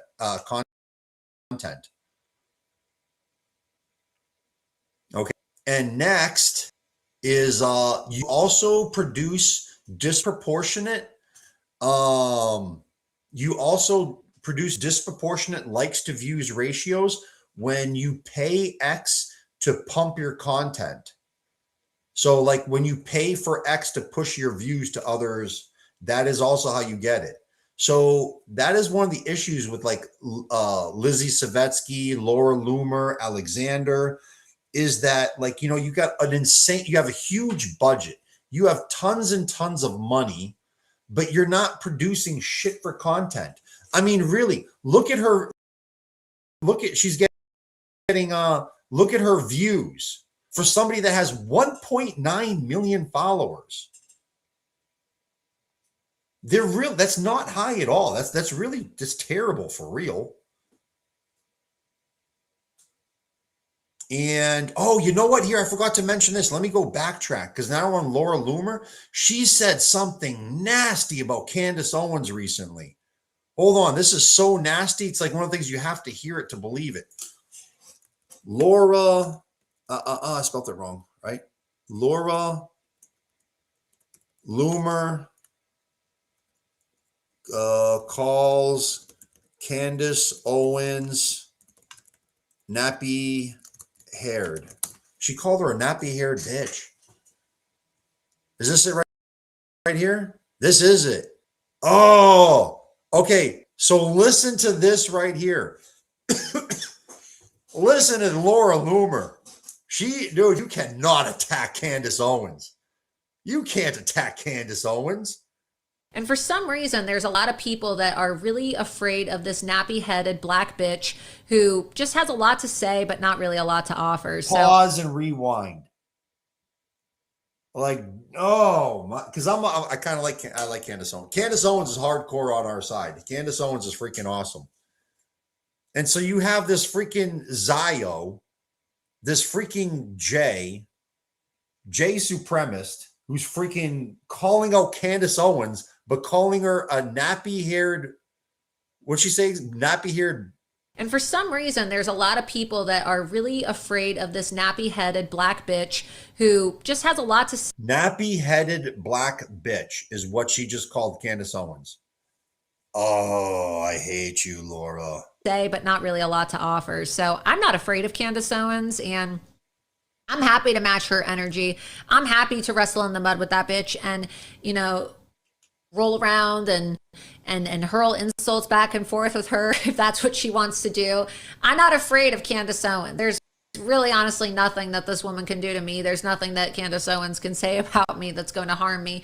Candace Owens is a liar, okay? And she's a deeply insecure woman who is very unloved at the end of the day. This is a woman who is allegedly in a relationship with a gay man who is always going to feel the rejection of her family, the rejection of her mother. What the hell is she even talking about? I've never heard that rumor. I've heard a lot of stuff about she's in a relationship with a gay man.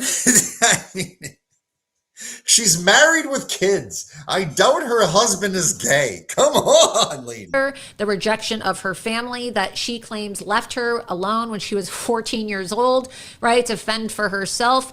This is a girl whose parents gave up on her at a very young age, and she is not loved. And as I said, God hates you, Candace. God hates you. Oh, your husband hates freaking... you. Humanity. God damn it. I can't stand Zios. God hates you. God hates you. Dude, you know what God hates?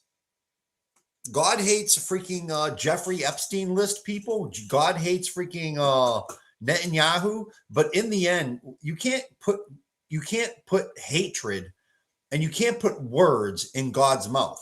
Like, that's blasphemy to say this shit. That is blasphemy to say this shit. You guys know that.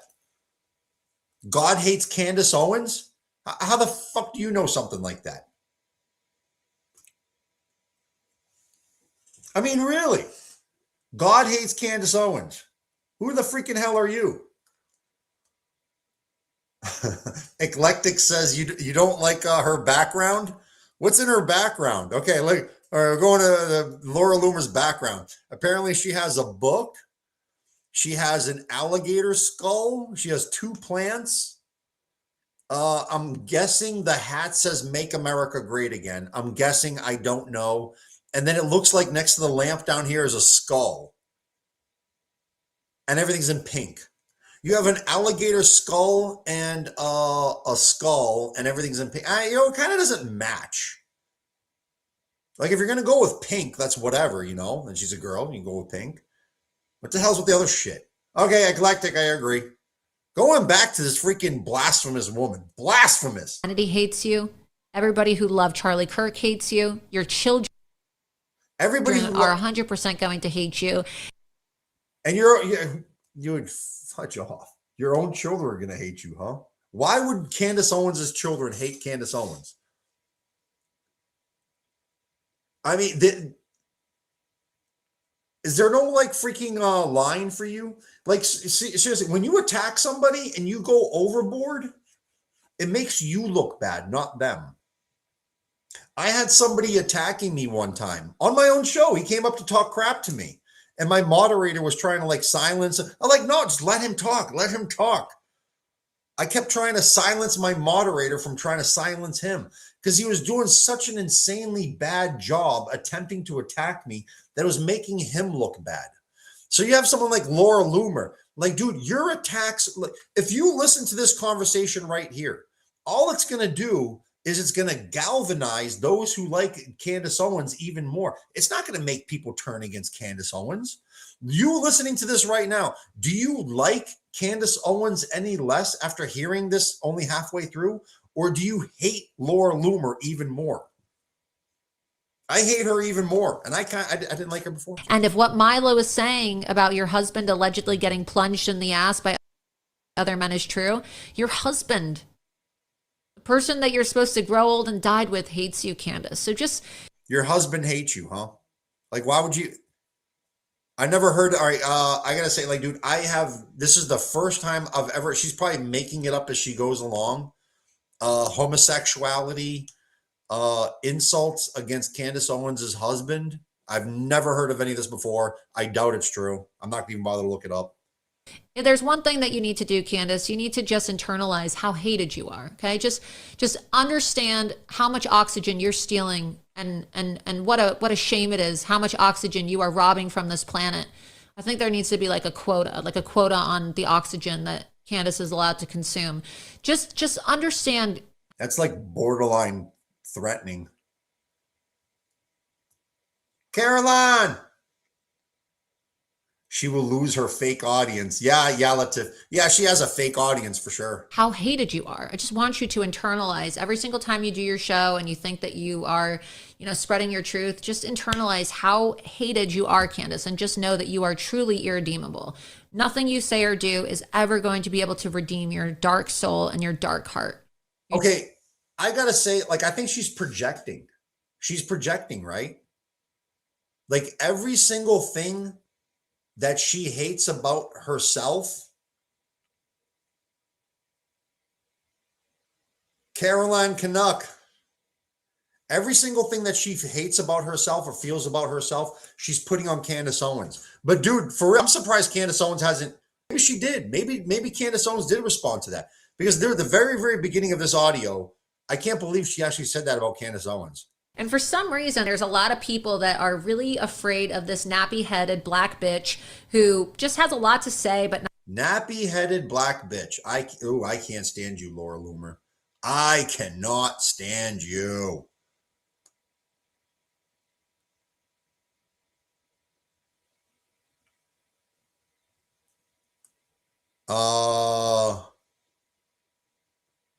This happened 2 days ago. Also, look at this one. This one I did not see. RT News reporting this one.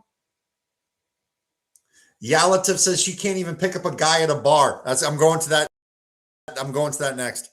Okay, this one I did not even see this clip I did not see yet. Candace Owens is just this one resentful ghetto black bitch. Like, that's literally what. Okay, she said that Candace Owens is a resentful ghetto black bitch. Like, listen, for real, you can call you can't call Candace Owens ghetto. Every single time you ever see anything about like Candace, even the way she dresses, the way she talks, everything about Candace Owens is very, very highbrow and high culture. And like Candace Owens dresses a lot better than Laura Loomer, doesn't she? She dresses like, you can't call Candace Owens ghetto. That is a word that would not have any traction at all against Candace Owens. She's a racist too. Like, you could listen.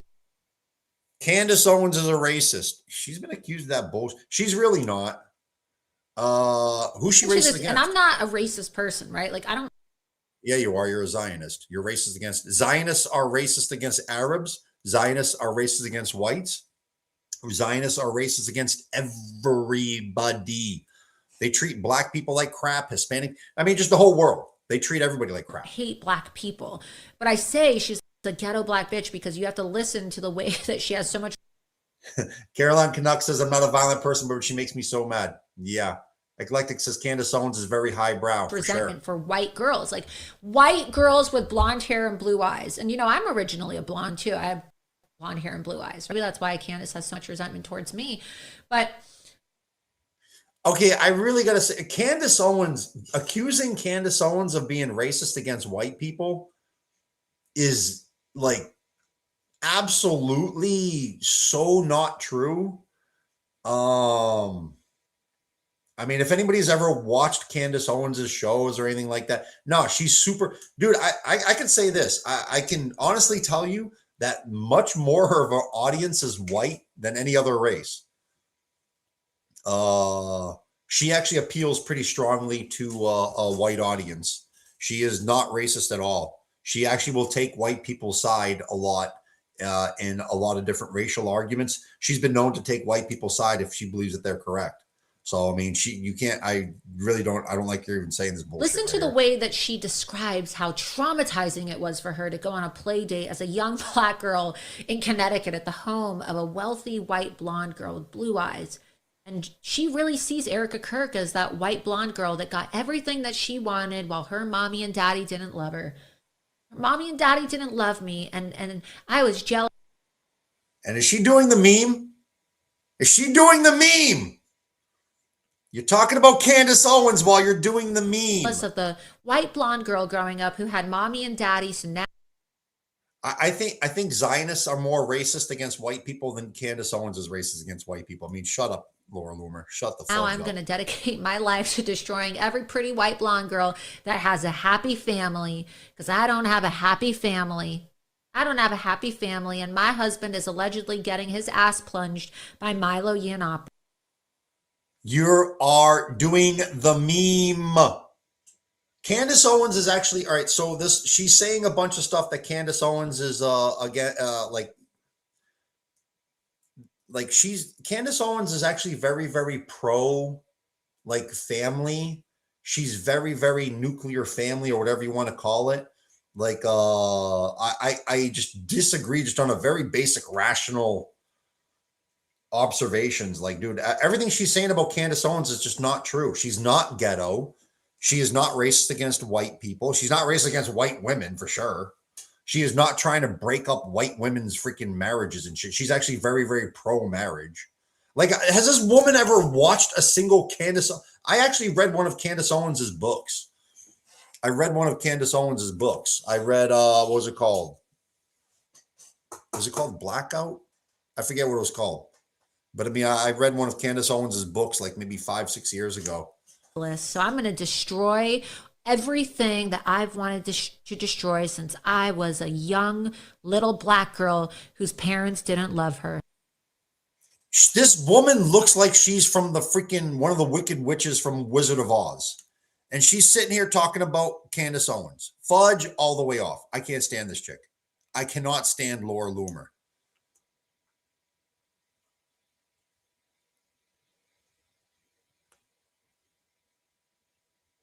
This is just RT is like reposting. Look at the freaking ratio down here.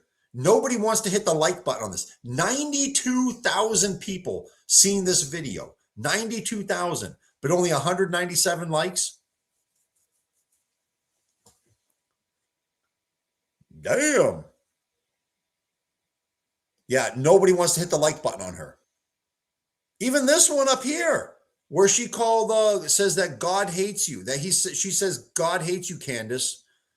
1.9 million views, but 3.7 thousand likes. Nobody will hit the like button on that chick. Nobody likes her for that reason, for good reason. Eclectic, I got you rolling, huh? I'm gonna get you really rolling here in a second. Where's the hold on. This is her trying to pick up a guy at a bar. Oh, she flipped out. This is a video. Your eyes look so good. Hold on. This is Laura Loomer trying to pick up a guy at a bar. Dude, when this came out, she spazzed out on what was it? I'm trying to remember the whole story. This is a while ago. So when this video came out, the guy who posted it, she flipped out and she tried to have this video covered up, and because it's kind of embarrassing to her. This video is embarrassing to her. So here's Laura Loomer trying to pick up a guy at a bar, but listen to her choice of words. She's a Zio trying to pick up a white guy. Listen. Your hair and your eyes look so good. You're like beautiful. Thank you. You're like an Aryan degenerate goddess. Thank An Aryan degenerate goddess. I love it. Thank you. Wow, you like them Aryan boys. You're Aryan too. I know, but I'm Jewish. Apparently he didn't know who she was, maybe. Because you're Aryan too. She's, no, I'm Jewish. Well, she didn't say no. Yeah, I'm. It's okay. Because you're such. That's okay. Don't mess my hair up. God damn it. Fix it. Fix my hair. Oh, this is back when Laura Loomer was still a blonde. Her natural hair color is actually blonde. Her natural hair color is actually blonde. She dyes it black. Did you fix it? I did. But like that picture you posted on Instagram recently when you got like reinstated on Facebook was so hot. Like seriously. I appreciate it. It's so good. It's a good picture. Your skin and the Nazis hate me. Oh, she said the Nazis hate me. Oh, why did the Nazis hate you, Laura? Why do Nazis hate you, Laura? Why would they do that? It's fun. The alt-right people want to put me in a gas chamber. Oh, they do want to put you in a gas chamber. I think 99% of the people watching my show right now would like to put you in a gas chamber. I mean, lady, you're terrible. Because they're obsessed with the Jews. I think they're just memeing on you, but it's okay. It's okay. Right. I don't care. I love it. It'd be like that sometimes. I know. They're just jealous because I have big tits and an Ashkenazi IQ. Oh, that Ashkenazi IQ. Oh, that Ashkenazi IQ. They're so proud of her.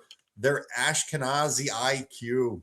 It's a myth. They're not that freaking, I mean, come on, man. Yes, that's what it is. Yeah. You got it. Anyway, next time you're in New York, let me know. We'll hang out. Bring your girlfriend in New York sometime and we'll all hang out. We'll go to like really cool restaurants and hang out and we'll have a blast. Yes, my girlfriend. Yeah. I want to meet Rebecca.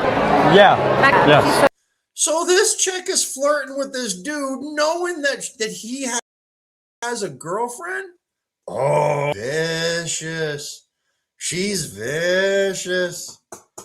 I bet that dude's girlfriend's gonna want to put her in a gas chamber if Candace Owens doesn't beat her to it. She just loves pissing off everybody. Oh, dude, look, have you noticed that her hand was on his shoulder the entire time? And every time she would like lean in to talk as close as possible. She's very, very good at flirting. Very good at flirting. Sucks at podcasts, but she's good at flirting, ain't she? So sweet. You remember? Yeah, of course. Yes. You'll meet her. You guys are so sweet. I hope it works out because, like. Yeah, and the guys in the background. Can you look at the guys in the background? They're like this. Like one dude's laughing, right? The one dude, to the front of the blonde-haired guy, he's like laughing, but the guy in the back that looks like he's from that movie No Country for Old Men. That dude right there, he looks like that serial killer. He's pretty freaking. He's like disgusted. He's like, man, what the fuck is going on? Like I said, look at him. I know it's all an act. Like I know everything you do on Twitter is like so fake and not real, but yeah, like it's all fake. It's so sweet that you like and your girlfriend have been together for 3 years. I love it. I know it's all an act. Do you know something? Like I'm gonna tell you a secret. Like do you know so many people in this movement who preach trad life are like fucking people on the side and like cheating on their partners? Like so there it is right there. Hey, did you hear what she was saying? So knows that he has a girlfriend, and she's got her arm on his shoulder, and then listen to what she says. all an act. Do you know something? Like I'm gonna tell you a secret. Like do you know so many people in this movement who preach trad life are like fucking people on the side and like. So she's whispering in his ear. Do you know how many people in this movement are just fucking people on the side? She's like kind of indirectly dropping hints. I mean, come on, man. I don't need to explain this. Cheating on their partners. That's so bad. Oh, yeah. They're cheating on their partners, fucking on the side. It's kind of like a proposal. They're not even like really trad life. Like my ex is like dating somebody who's like super trad life, and she was like fucking my boyfriend while we were dating and like ruined our relationship.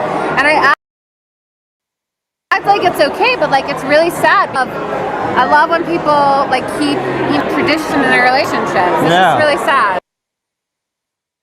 Man, does he not look like he does not want to be having this conversation?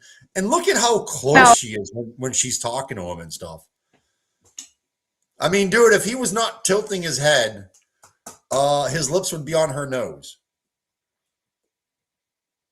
10,000 views, only 500 likes.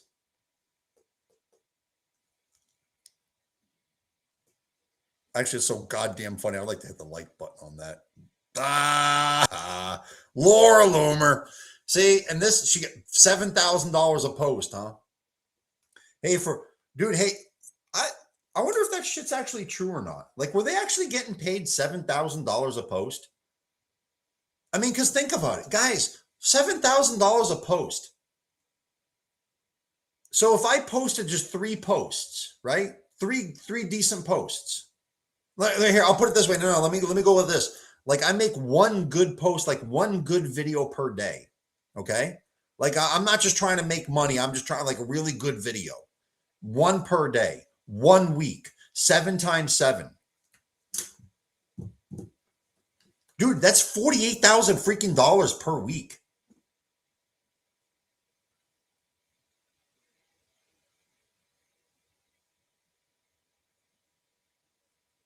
In 2 weeks, I could have a sweet ass car.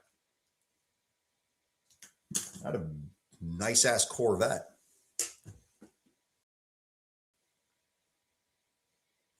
Like for real. Like, were they really getting paid that much freaking? Can I fact check this shit?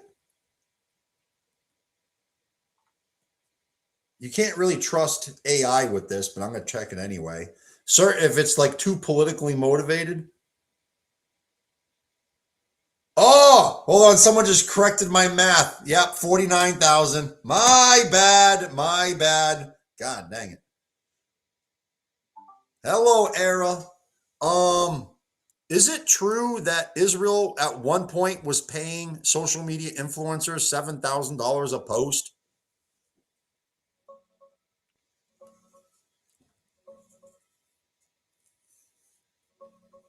Yeah, it's based on real FARA filings from 2025.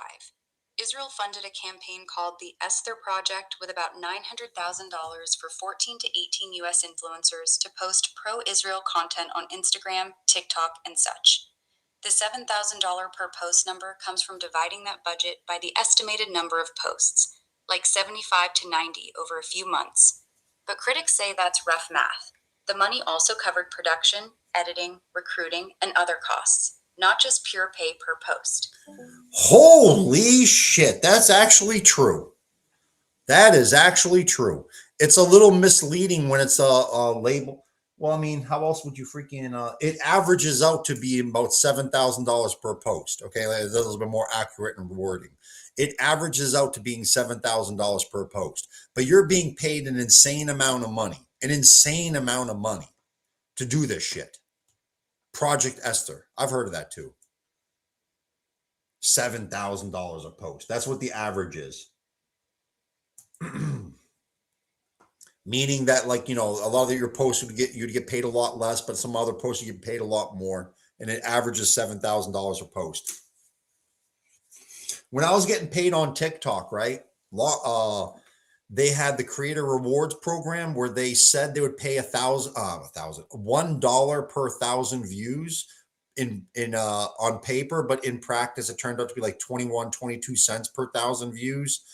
And so, like, some videos I would make like $15 to $20 per video, but then what, like, you know, every few days I would get a video that would be like, that's like $50, $60, $70. So, I mean, what would the average be? Like $30 if you average them all together and this and that. So, I mean, like when you say $7,000 per post, that can be a little misleading. But in the end, if you dice it all up, that's what it comes down to, like how much they're being paid. But it's not like they're being paid $1,000 per post. It's just what it averages out to at the end.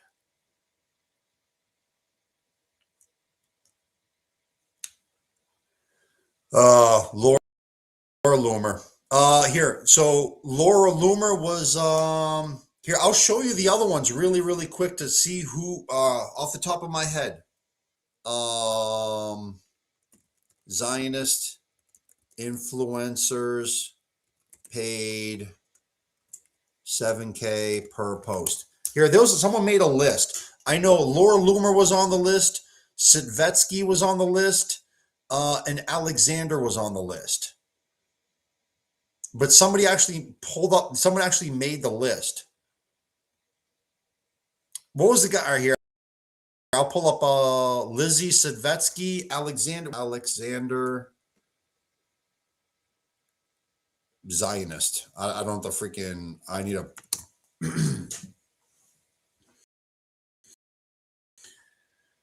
where is that bastard? Oh, that video right there.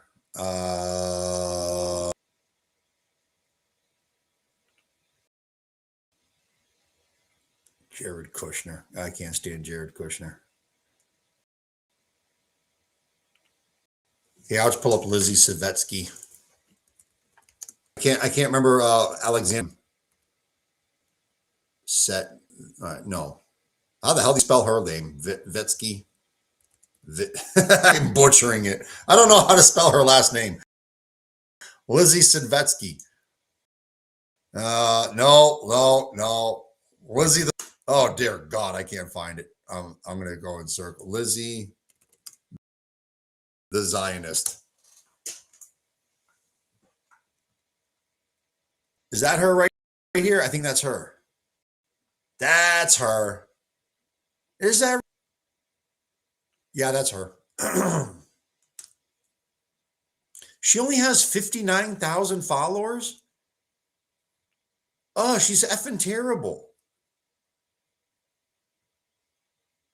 Happy birthday, Israel. Oh, dear God. Or she writing again. I made a video on her one time. Here, I'll show you my video making fun of her video. Maybe just because she's kinda pretty. Kinda. I think maybe that's the only reason why they're paying her, because she's not good at her job, man. Lizzie is terrible at her job. You're paying this much money for freak lowbrow work, man. Here, I'm going to pull up. Oh, why isn't it showing? Go to home page.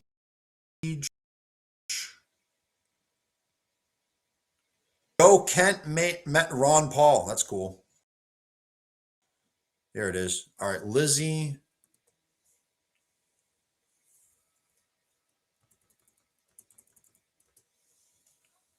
No, God, maybe type in her full name. She did. I made a video making fun of Lizzie. Gaza Flotilla. She was making fun of the Gaza Flotilla, of her making fun of the Gaza Flotilla. Where the hell is that damn video?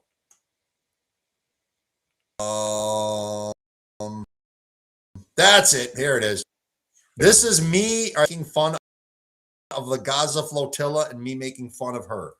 This is, but it just goes to show you how bad she is. Watch her attempt to make a video, okay? Watch her attempt at making a video. Watch this propaganda failure. Hi everyone, it is Lizzie Savetsky. I'm reporting to you live from Greta's Flotilla, where 44 boats were intercepted yesterday, allegedly bringing aid to Gaza. Let's go inside, I'll give you a tour. Margarita machine, some empty bottles. Notice how she didn't show the bottles. Let's go down.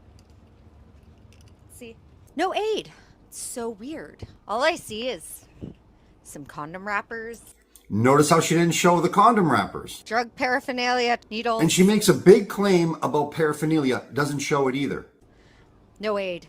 We've given the pro-Hamas flotilla an Israeli makeover. Am Yisrael Chai. Guys, I'm just kidding. Or am I? And then posted this on X, come with a warning. Readers added context. The video does not show the flotilla's boat. The original clip is geotagged in Tel Aviv. This is all fake. Guys, every single thing about that video was absolutely fake. The video was geotagged in Tel Aviv. That is not even what the freaking Gaza flotilla boats look like. That is a rich person's yacht. And then she went on there and said, oh, look at this drug paraphernalia, this alcohol paraphernalia, all the condom wrappers. But she said that was in there, but she did not. The camera never showed any of that. Dude, she lied about the whole entire fucking thing. At the end of the video, she says this. Hold on, listen to what she said at the very, very end of the video. The pro-Hamas flotilla an Israeli makeover. Am Yisrael Chai. Guys, I'm just kidding. Or am I? She says, I'm just kidding, or am I? At the very, very end as she's walking away. So that right there gives her, what would you call it? It gives her, she told a bunch of lies, but then at the very, very end, very quickly on the way out, said, I'm just kidding, or am I? So you have like, I wouldn't call it plausible deniability, but you say something like that just in case you're ever confronted, like, hey, that's all a lie. You're like, yeah, but I said I was just kidding at the very end. So she has an excuse. But when you're pushing shit like this in the way that she pushed it, guys, most people don't watch. If you're into like making videos, you know the retention rates.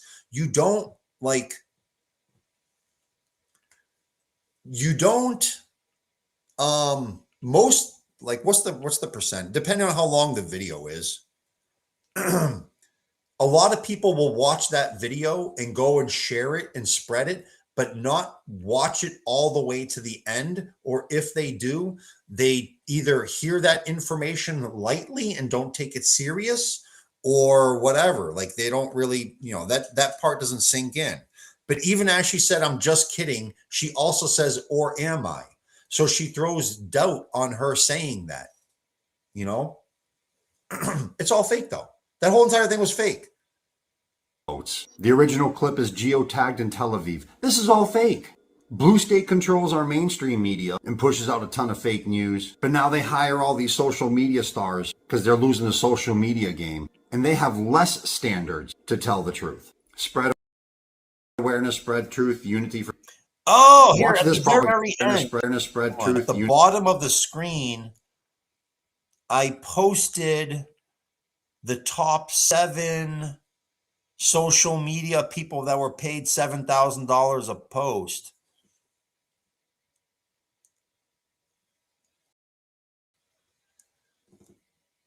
Alexander, he was a terrible one too, man. He was a freaking, oh.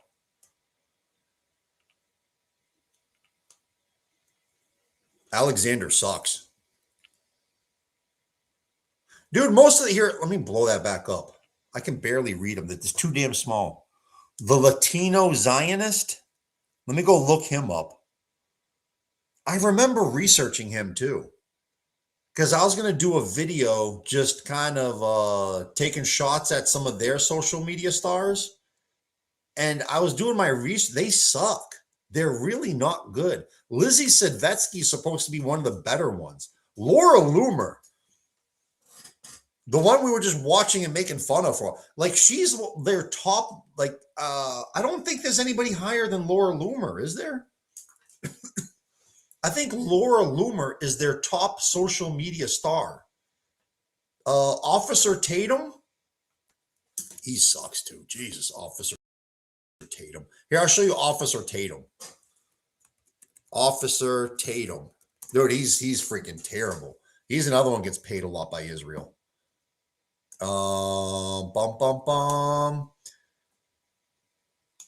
There's a funny one of Officer Tatum going on interview with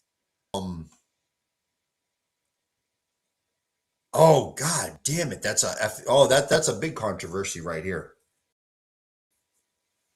Just all right, here I'm gonna go back to that. Officer Tatum, if you guys remember, he's the one that was famous for doing an interview with Benjamin Netanyahu, and in the Netanyahu he said, yes, when I went to Israel, they treated me very well, and they only spit on me one time. Do you guys remember that? Yeah, that was Officer Tatum. If I could find that. Yeah, so here. He's big on YouTube. He doesn't, I don't know what his followers are, though. I don't want to bother to look it up. I don't want to take time away from the show to look it up, but he's not that good of a freaking he's not that good of a live show host or nothing like that either. There's a reason why you've never heard of him. Like, really, how many of you have ever heard of Officer Tatum? He's not that good. He does have a lot of followers on YouTube. I don't know how. I really don't know how he has a bunch of followers on YouTube. All right, here's him talking about, oh man. Hey guys, for real, this is a breaking news story. Megyn Kelly, who is now on our side. Megyn Kelly recently shifted over to our side. Megyn Kelly was a Zio maybe about like a half a year ago.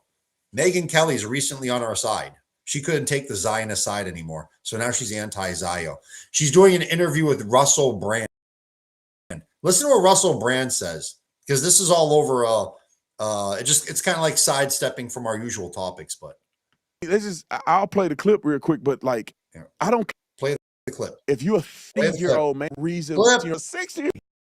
Here it is. With consensual sexually with a variety of people, there is a strong power differential, as there is when you're a man that has the ability to attract women that I had at that time. I think it involves exploitation. I think it is exploitative. I recognize that my sexual conduct in the past was selfish, and I did not apply enough consideration, barely any, I suppose, really, to how that sex was affecting other people. While I was transgressing lines of being a person that was sleeping with people because I had availability to not only, by the way, waitresses and strippers and fans and people, but like, you know, powerful women as well, like powerful professional women that had gravitas and status and power. I was only really thinking of myself. Dude, you know what? He didn't put the freaking thing in the clip. You know, Officer Tatum sucks. Okay, you're talking about. I'll play the dude has 933,000 followers. How the hell does he have 933,000 followers? Dude, that's got to be paid followers. Just like Laura Loomer. I just don't believe it. Dude, he's not that good. He didn't even clip that video right. He's talking about Russell Brand. Russell Brand admitted on live freaking TV that he was 30 years old and slept with a 16-year-old girl. And he said, but it's legal. It was legally okay. It was consensual, and wherever he did it, it was legal to have for a 30-year-old man to have sex with a 16-year-old girl. Which obviously, dude, fuck the law. Okay, I mean that's freaking nasty. That's disgusting. You're 30 years old and you're sleeping with a 16-year-old. He said this on national on that freaking I think that was on the Megyn Kelly show, but they were talking about this on the radio recently too. Like, dude, have you lost your effing mind? And then to go on TV and admit it, like, fuck you. Dude, our culture is shot to shit. Our culture is shot to shit. We have to get rid of these goddamn Zios that have destroyed our culture. Do guys, like in Europe and in America, like Western society, Western values 80 years ago used to be as highbrow as Muslims are today.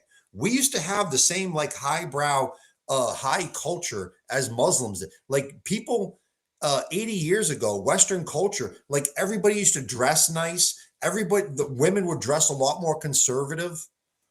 And when I'm saying like women dressing conservative, like, dude,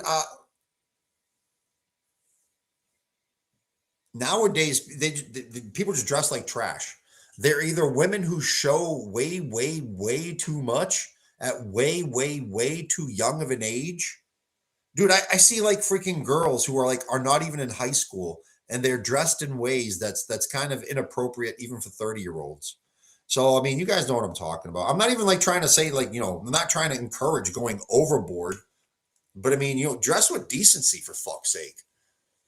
But even like pornography and shit, like this shit was illegal 80 years ago. And it's these freaking Zionist Jewish supremacist lawyers and people who own the media that digressed and degenerated our culture and our society. But freaking Western culture used to have the same high moral caliber as Muslims do today, man. And they've destroyed our freaking culture. It's them. Officer Tatum. He's another one. He gets paid a lot of money. I don't see it though. I don't see where he gets that type of money that good. Officer Tatum is not gall. Go ahead and look through he's not going to convince you. You can listen to Officer Tatum all day long. You're not going to end up a Zionist. You will not listen to our social media stars. Listen to our side. You will end up on our side. If you listen to our side long enough, you're going to end up on our side. Go ahead and listen to Lizzie Savetsky. Go ahead and listen to Laura Loomer and Officer Tatum. They're not convincing. Okay. It's always beneficial to engage with a wide perspectives to form a. All right, that was my my AI kicked in.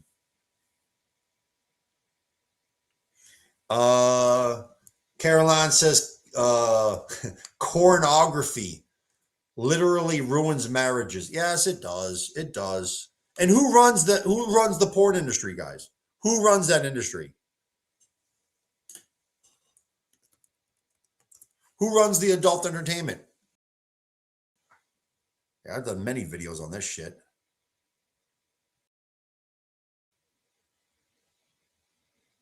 Loading.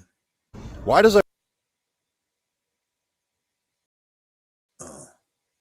Here, I'll just freaking play. This is man, I did this video this is a year and a half ago. This video went super viral when I made it. Why does a rabbi run the internet's biggest adult entertainment website? A rabbi, a Christian priest or a Muslim imam or any other religion would never associate with things like that. And it's not just that one site either. Leonid Radvinsky is a Zio who runs OnlyFans. Zios own our entire media, and not just the news media or entertainment media and sports media, but also the adult entertainment media too. They make tons of money exploiting women and put that money back into lobbyist groups to help control America. And moral restraint either. They make sure to capitalize 18 years old straight out of high school. They try to pull into their industry. We shouldn't even have teenagers in that industry. Yeah, can you see that advertisement right up there at the top? You see that advertisement? They got in trouble because they were putting up billboards recruiting girls out of high school. Some still in high school because you have to just be 18 years old. In high school, right out of high school, trying to get them into strip clubs, trying to be dancers inside of strip clubs, just ruin their fucking lives. I'm going to make some more comments on that in a second. I'm just going to let this finish. You have to be 21 years old to buy a drink at a bar because we acknowledge teenagers are too young to make major decisions in their life. And they trick young girls into this industry, and then afterwards they can't get professional career jobs. Yeah, guys, there should not be any teenagers in porn, okay? There should not be any teenagers in the adult entertainment industry. You have to be 21 years or older to be able to buy a gun or drink beer. So, I mean, at the very, very least, they should be 21 to enter into that industry. I mean, just the fact that, and not just freaking, the women are not old enough to really make that decision. That they don't understand that, freaking, you're too young to understand that it's going to ruin your life. These people are never, these women who do that shit, they're not going to have decent careers. Any one of those women could have eventually, later on ran for politics, been a CEO, started a business. Now all that's off the table. All that is off the table. You did porn. You're forever on the fucking internet. And what are your kids going to think? Your kids are going to freaking not like you. You eventually want to someday have kids, and your kids are going to be ridiculed and made fun of inside their schools when their classmates, hey, look, here's your mom spread out.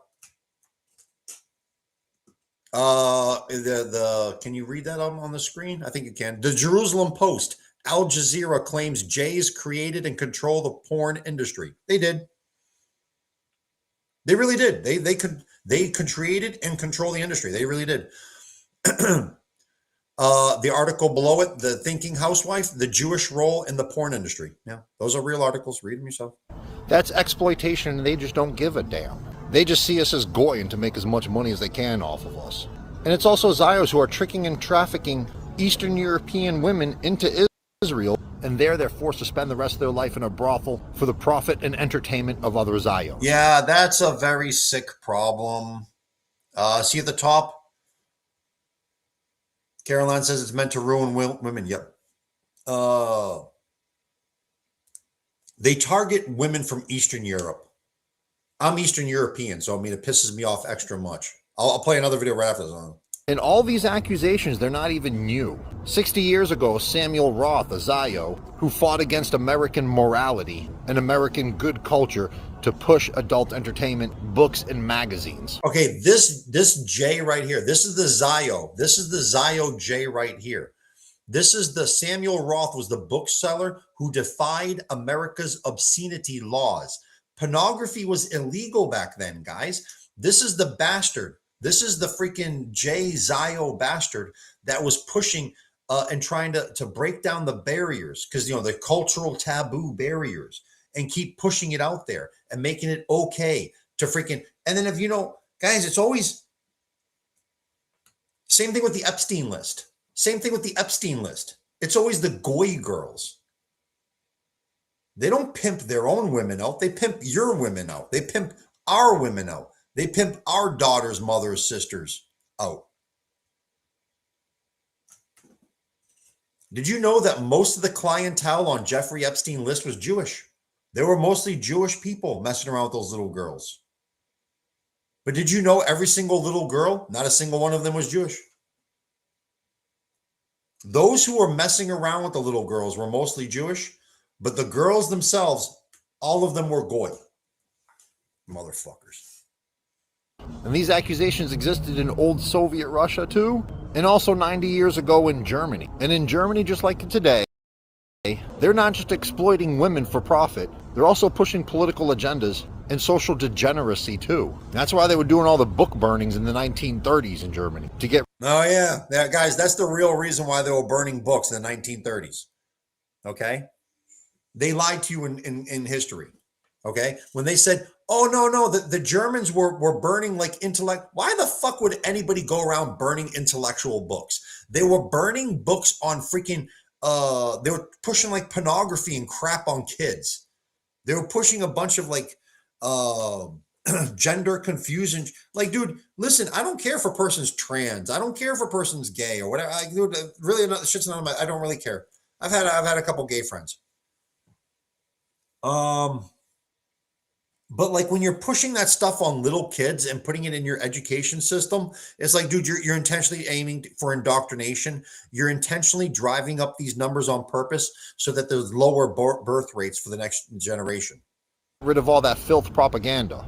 Zios own our media. And this particular media right here, they exploit women. They do it for propaganda, they do it for profit, and then they use that money against us.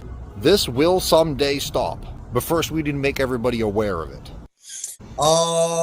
Okay, now as I was saying earlier, like on the freaking whole industry, but yeah, look, you can look that up.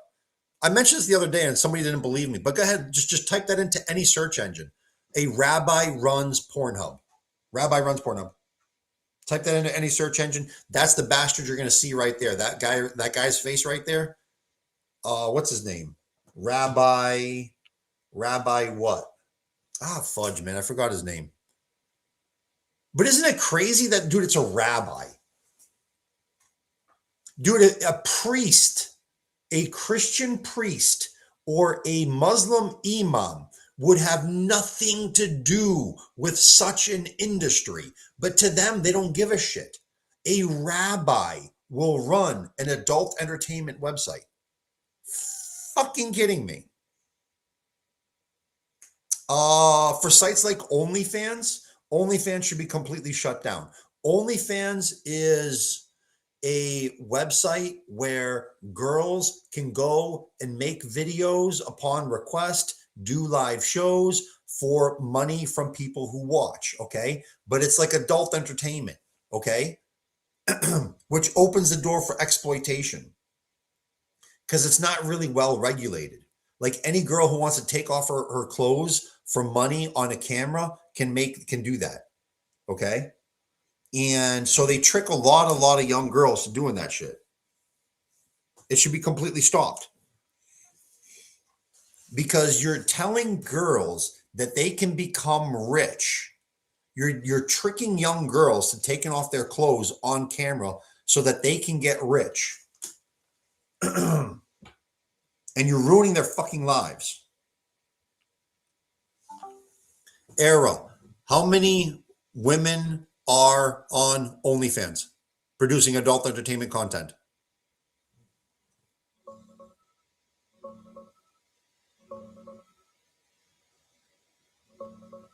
Around 3 to 4 million women are on OnlyFans. 3 to 4 million women. You've entered the careers of 3 to 4 million women and made their future children absolutely ashamed of them.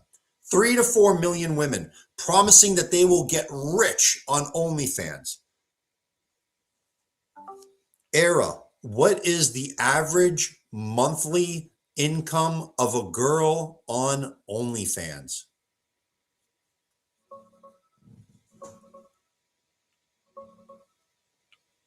Most girls on OnlyFans make about $150 to $180 a month. Let's take the high number. $180 a month. $180 a month. You're promising these girls that they can get rich by taking their clothes off on a fucking camera, and 99% of these girls only make $180 a month.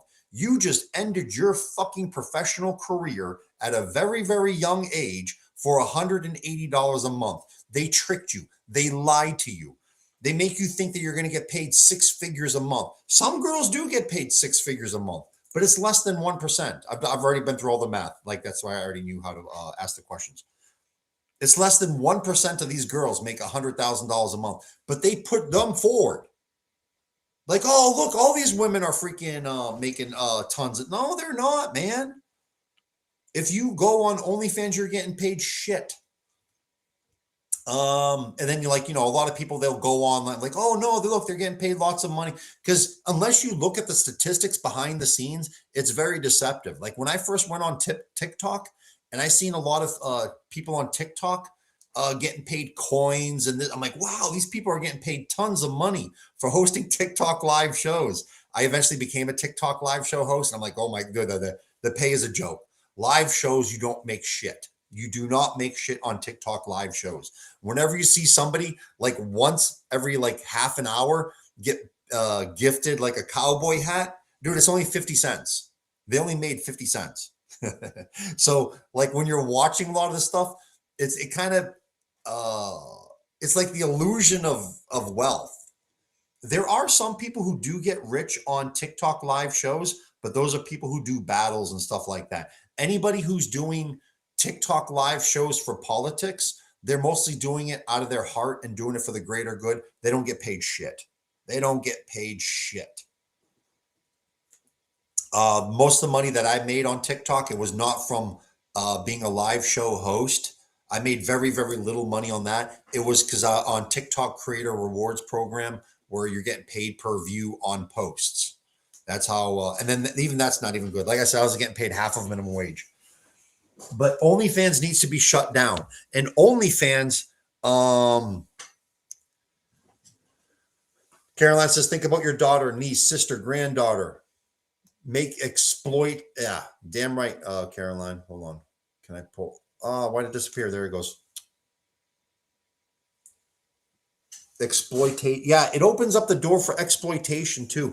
Because guys, now it's not that you're just convincing women, like on OnlyFans, you're not just convincing women to trick themselves into exposing themselves for money on camera. No, because like they've done a lot of studies and shit like this. So now there's like a lot of couples where the girl's got a bad boyfriend, okay? Bad boyfriend. And he convinces his girlfriend to, hey, why don't you do OnlyFans? And so she's pressured by her boyfriend and tricked into the shit by her boy, which may not last. That's a relationship that may not last. I mean, why the fuck would you want to be with a girl that you just put on camera like that? So, but I mean, no, that's come up quite a few times where I've looked at a lot of the sad cases behind here. Oh, let me just have here. I'll have this play. Let me just mention a few of them though, because I've done the research on this already, right? So guys will trick their girlfriends into going on this shit, thinking that they're going to get rich off of this, and they don't. So girls being pressured by their boyfriends, girls being pressured by their pimps. There's been cases of girls who come from other countries and shit like that being pressured in this crap, and it's just all the way bad. Era, what are some of the bad cases that came out on girls being exploited on OnlyFans? Can you give me a few cases?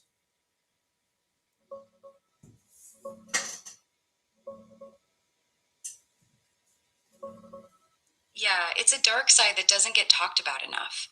Here's a few real cases that came out. In Wisconsin, a guy named Austin Kukeritz kept his girlfriend locked up for 2 years, beat her, poured hot grease on her, and forced her to film OnlyFans content 60 hours a week. She made over $400,000. He kept almost all of it. He got 20 years in prison. A couple in New York, Jonathan Ruiz and his wife, trafficked several women across multiple states, beat them, drugged them, and made them create OnlyFans videos to bring in clients. They were charged with sex trafficking. Andrew Tate and his brother are accused of luring women in Romania, getting them to fall in love, then forcing them to make OnlyFans content while they pocketed the money. He's denied it, but the case is ongoing. There are also tons of non-consensual uploads, ex-partners posting revenge porn, rapes filmed and sold, and agencies like Unruly getting sued for pressuring models into nudes or posting stuff without permission. Plus, Reuters found dozens of police reports of actual child sexual abuse material on the platform. It's not the story they push, but it's real. Yeah, so when you create a platform like OnlyFans, right, you're not regulating the customers. I mean, you can regulate it to a certain extent of what they can or cannot put on there. If a girl is obviously underage, it can be taken down, stuff like that. But you're not regulating in which manner these girls come into the industry, if they're pressured or whatever, you know. And they could have excessive amounts of pressure, like the freaking horror stories you just heard right there.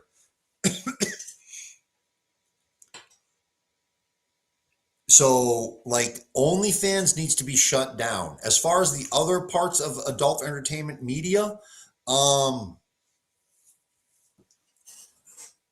let me put it like this, right? Because, like, they go, why don't they just shut down the whole entire adult entertainment media? Why don't they just shut the whole thing down, right?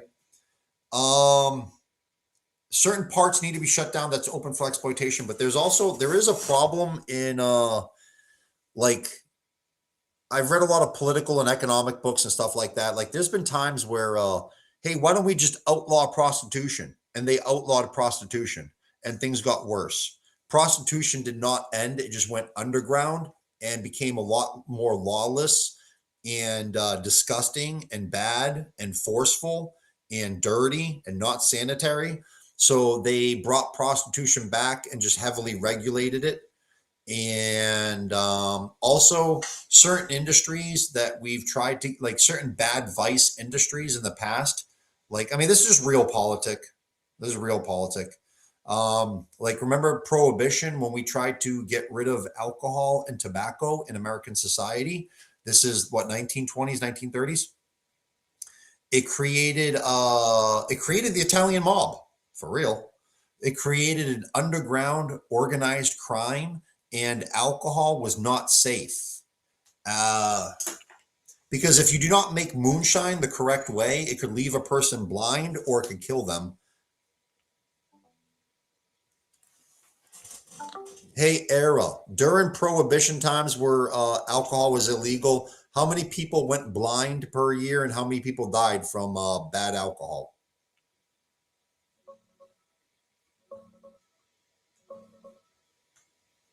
Yeah, alcohol was illegal to make, sell, or transport during Prohibition from 1920 to 1933, but not to own or drink in private. Bad booze, especially methanol-laced stuff, killed roughly 10,000 people total over the whole period, about 500 to 800 deaths a year on average, peaking higher in bad years like 1926, when New York City alone saw over 700 deaths. Blindness numbers are fuzzier, but hundreds of thousands suffered permanent vision damage or full. All right, so 10,000 people died and hundreds of thousands had mild or permanent blindness from drinking bad alcohol. Now, when you legalize alcohol and just regulate it so that, you know, like Budweiser is going to make, Budweiser and Jack Daniels are not going to sell you shit that makes you go blind or die, unless you get in a car accident or something like that, but not directly from bad alcohol in itself. So some industries is, it's better to allow a very, very narrow pathway instead of making it completely illegal, so that you can really, really regulate it. Because guys, here's the thing: is you can't outlaw porn on the internet, because the internet is fucking big. People are going to make websites and they're going to get fucking crazy and disgusting, and they're not going to have any standards. So it sounds kind of weird, but realpolitik in certain situations when you're dealing with bad vice, some instances it's actually better to just heavily regulate it and allow a small, narrow path. But obviously, OnlyFans needs to be completely shut down. Other industries needs to be taken over, have the Zionist removed, and have like regulations on that shit. Because guys, the stuff that they put on, have you freaking, like, it's not just the quality, is quality the right word? The type of content that they put on some of these websites is fucked up. Why does a rabbi run? Just pause that. Here, I did a video on the damn.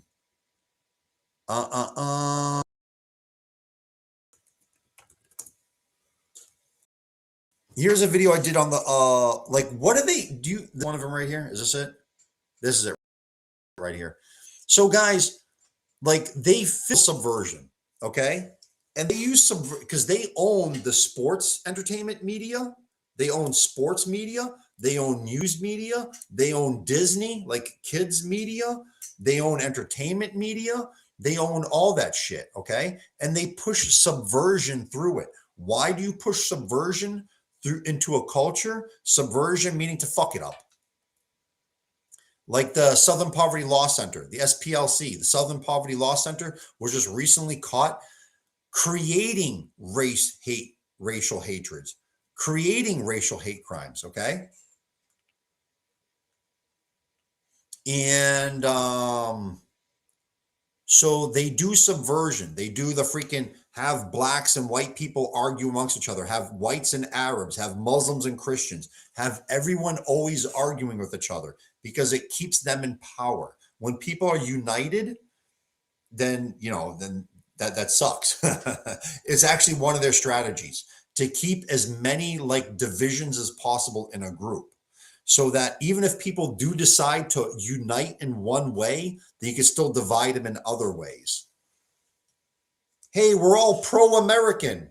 Oh yeah, you're Republican or Democrat? Well, I'm a Democrat. I'm a Republican. Boom, right away you split. You split the pro-American crowd right in half. Are you a Democrat or a Republican? You split them right in half right there. Then you split them in half again with gender, male versus female. You pit them in gender, class warfare, racial warfare, religious warfare.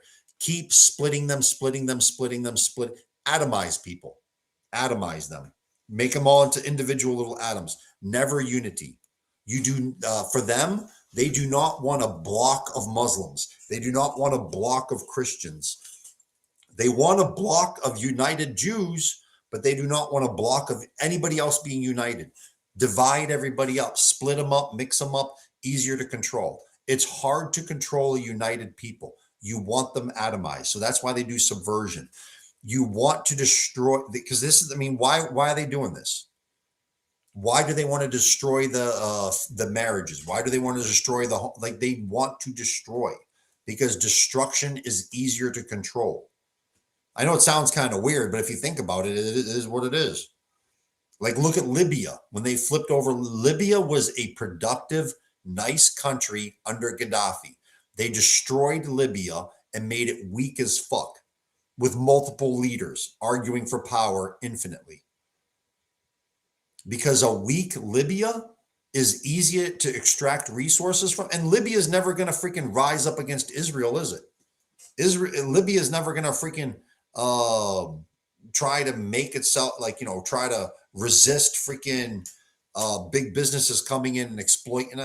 So weaken. Look what they did with America. Weaken the fuck out of America. And so we can't even fucking resist. So they do all subversion to weaken us. They want subversion. So they push subversion on our education system. They push subversion in all of our media, the news media, the education system, entertainment media, in our movies, but also in the adult entertainment too. So look at the subversion here. I made a video of the subversion that they do inside of adult entertainment. Like, well, what kind of freaking negative propaganda? What kind of propaganda could they possibly put into freaking the adult entertainment? Yeah, you're about to see it right here. Watch this. They get nasty, man. Go ahead and freaking go look at the rabbi's website. Go ahead. I want you to. After the show, go look at the rabbi's website. Look at all the categories. Look at how they frame all the adult entertainment encounters. Seriously. A rabbi runs the world's biggest adult entertainment website. A rabbi. And the Zio use the control over this type of media to push social subversion and social destruction. Here's specific examples. They advertise pedo circumstances. These are above age grown women, but they intentionally look, dress, and act underage. Guys, I mean, how many times do they do this shit? They're doing it on purpose, okay? So this is legal. It shouldn't be. This is also why we need to regulate. It's not just, you can't have underage girls in adult entertainment. You can't have underage girls, But it should also be a rule that you cannot portray girls as underage. Like in this right here, a principal caught a schoolgirl on webcam, like whatever. This is an actual thing from their website. You're enacting and you're building those desires. Thank you, Caroline. They do this on purpose. They know what they're doing. This is only to one specific target audience. And this roleplay even builds pedo desires in random male viewers that might not have had these thoughts and desires before. You're creating pedophilia.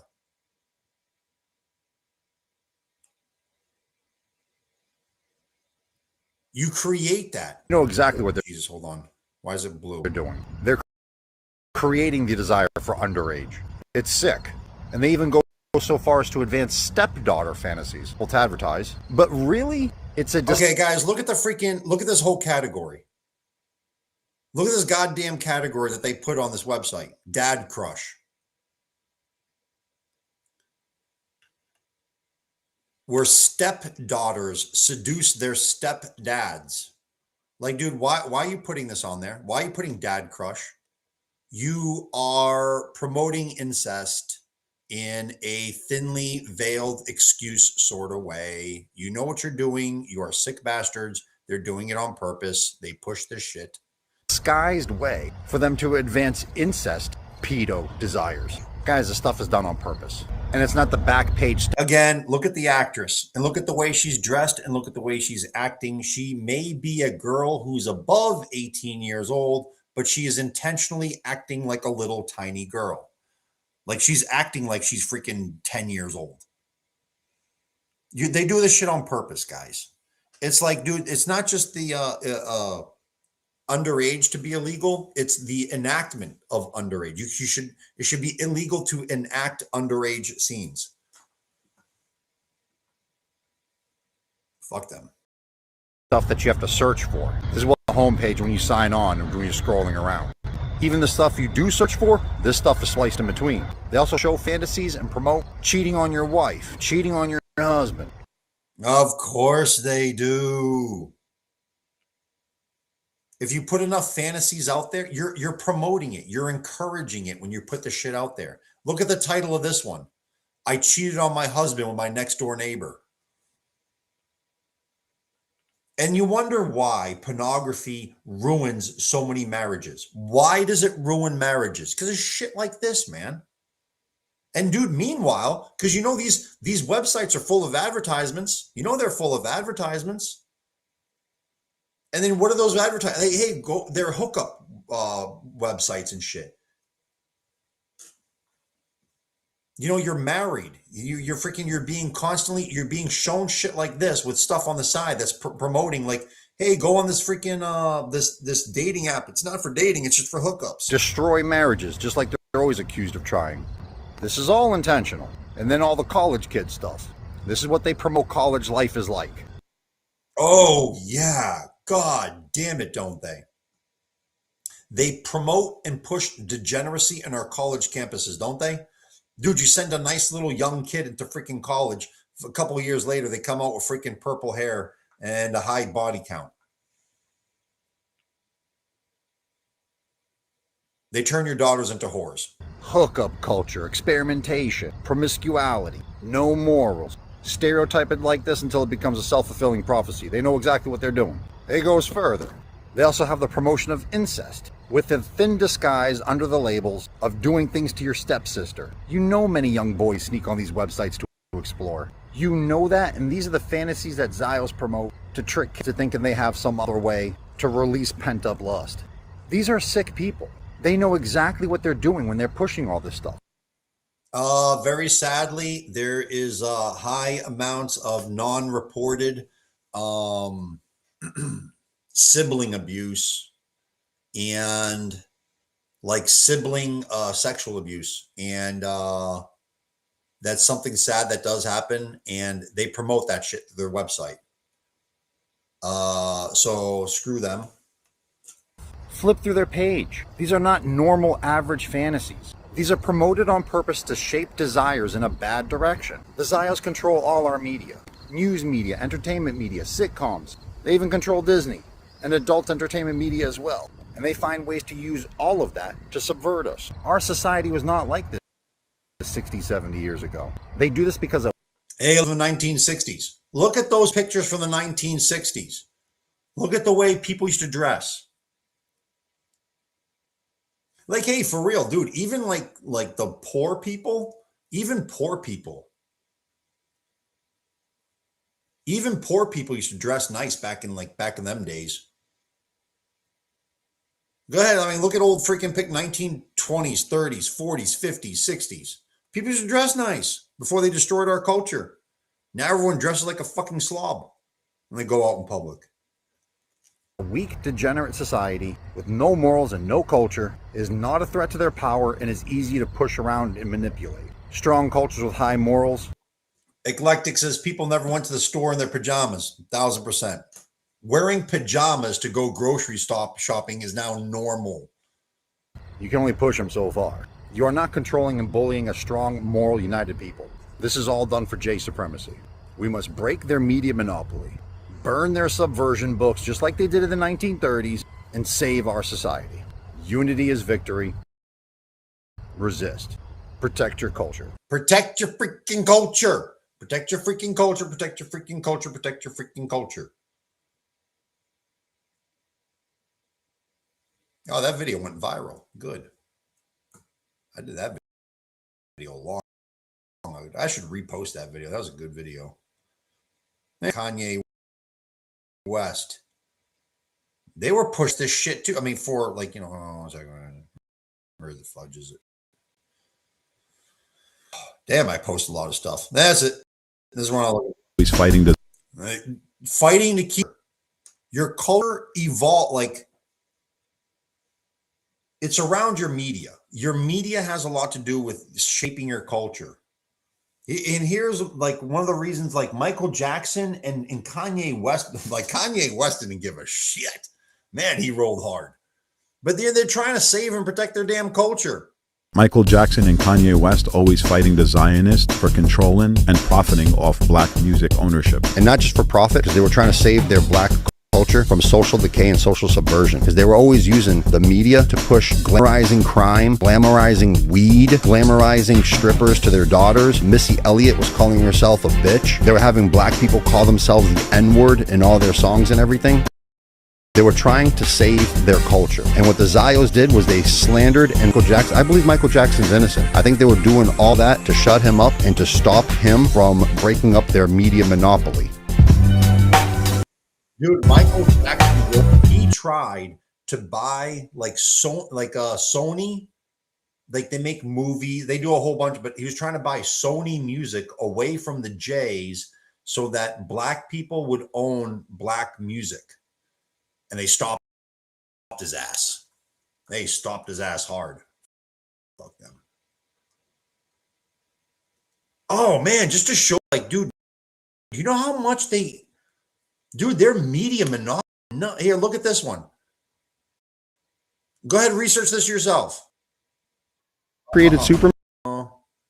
Dude, even all of our superheroes. I didn't even find this out recently, man. Every single one of our superheroes. Do you know who created Superman? A Jewish artist. Do you know who created Batman? A Jewish artist. Do you know who created Spider-Man, X-Men, the Avengers, and even Black Panther? Stanley, a Jewish man. Are you telling me that nobody else can create superhero characters? No, they can. They never are given a fair chance in the market. They keep this media monopoly on creativity and just the entire media, and they block everybody else. This is serious supremacy. I have not yet found a single superhero created by them too. I have not, dude. It's not that nobody else can create a superhero. Anybody else can create superheroes, right? But they do not give them a fair chance in the market or anything like that. They have to control everything. It's freaking wild and insane.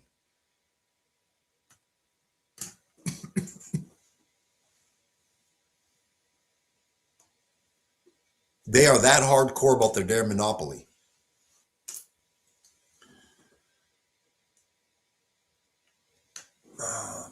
1,000%, Caroline.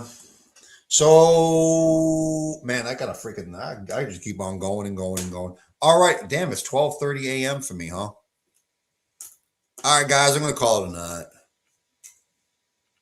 I hope you guys like the format. Like, I found a pretty good way to do live shows and stuff on multi-stream. I like this app, and I like the layout so that it fits a cell phone. So I'm gonna roll with this freaking with this layout. I like this. This is kind of cool. All right, everybody. You know, here, what I always end my TikTok live shows on, right? I always end it on a video here, on a music video. I'm gonna play a music here, just because it's like a little tradition for my TikTok show. Boom, boom, Tel Aviv. Here, guys, check this out. I'm gonna play Boom, boom, Tel Aviv. This version right used to the version of the AI generated song. This version right here is actually sung by these young girls right here. You see these young girls right here? I bet most of you haven't even seen this. Dude, there's so many versions of Boom Boom Tel Aviv. Boom Boom Tel Aviv was the first AI generated song to ever go viral with over 500 million, as in 500 million views in the first 24 hours. And it's so many recreations. This one right here was recreated with real singers. These young girls, these little girls right here that you see on the screen, they're actually singing the song. So I'm going to end the show on this version right here, which the video is just as good as the song. So here we go, guys, to cap off the show.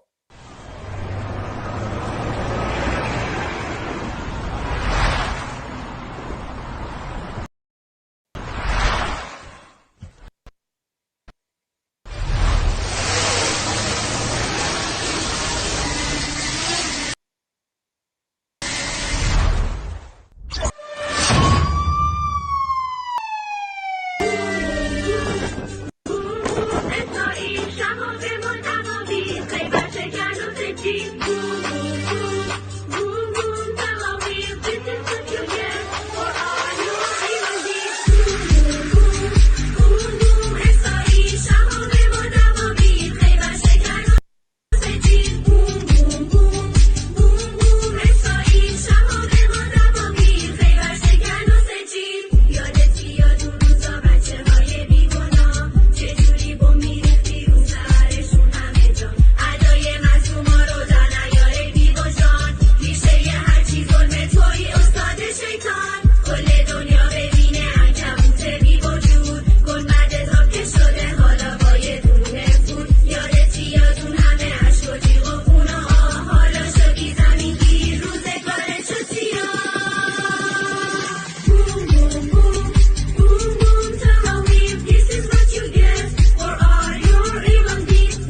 That is a badass version.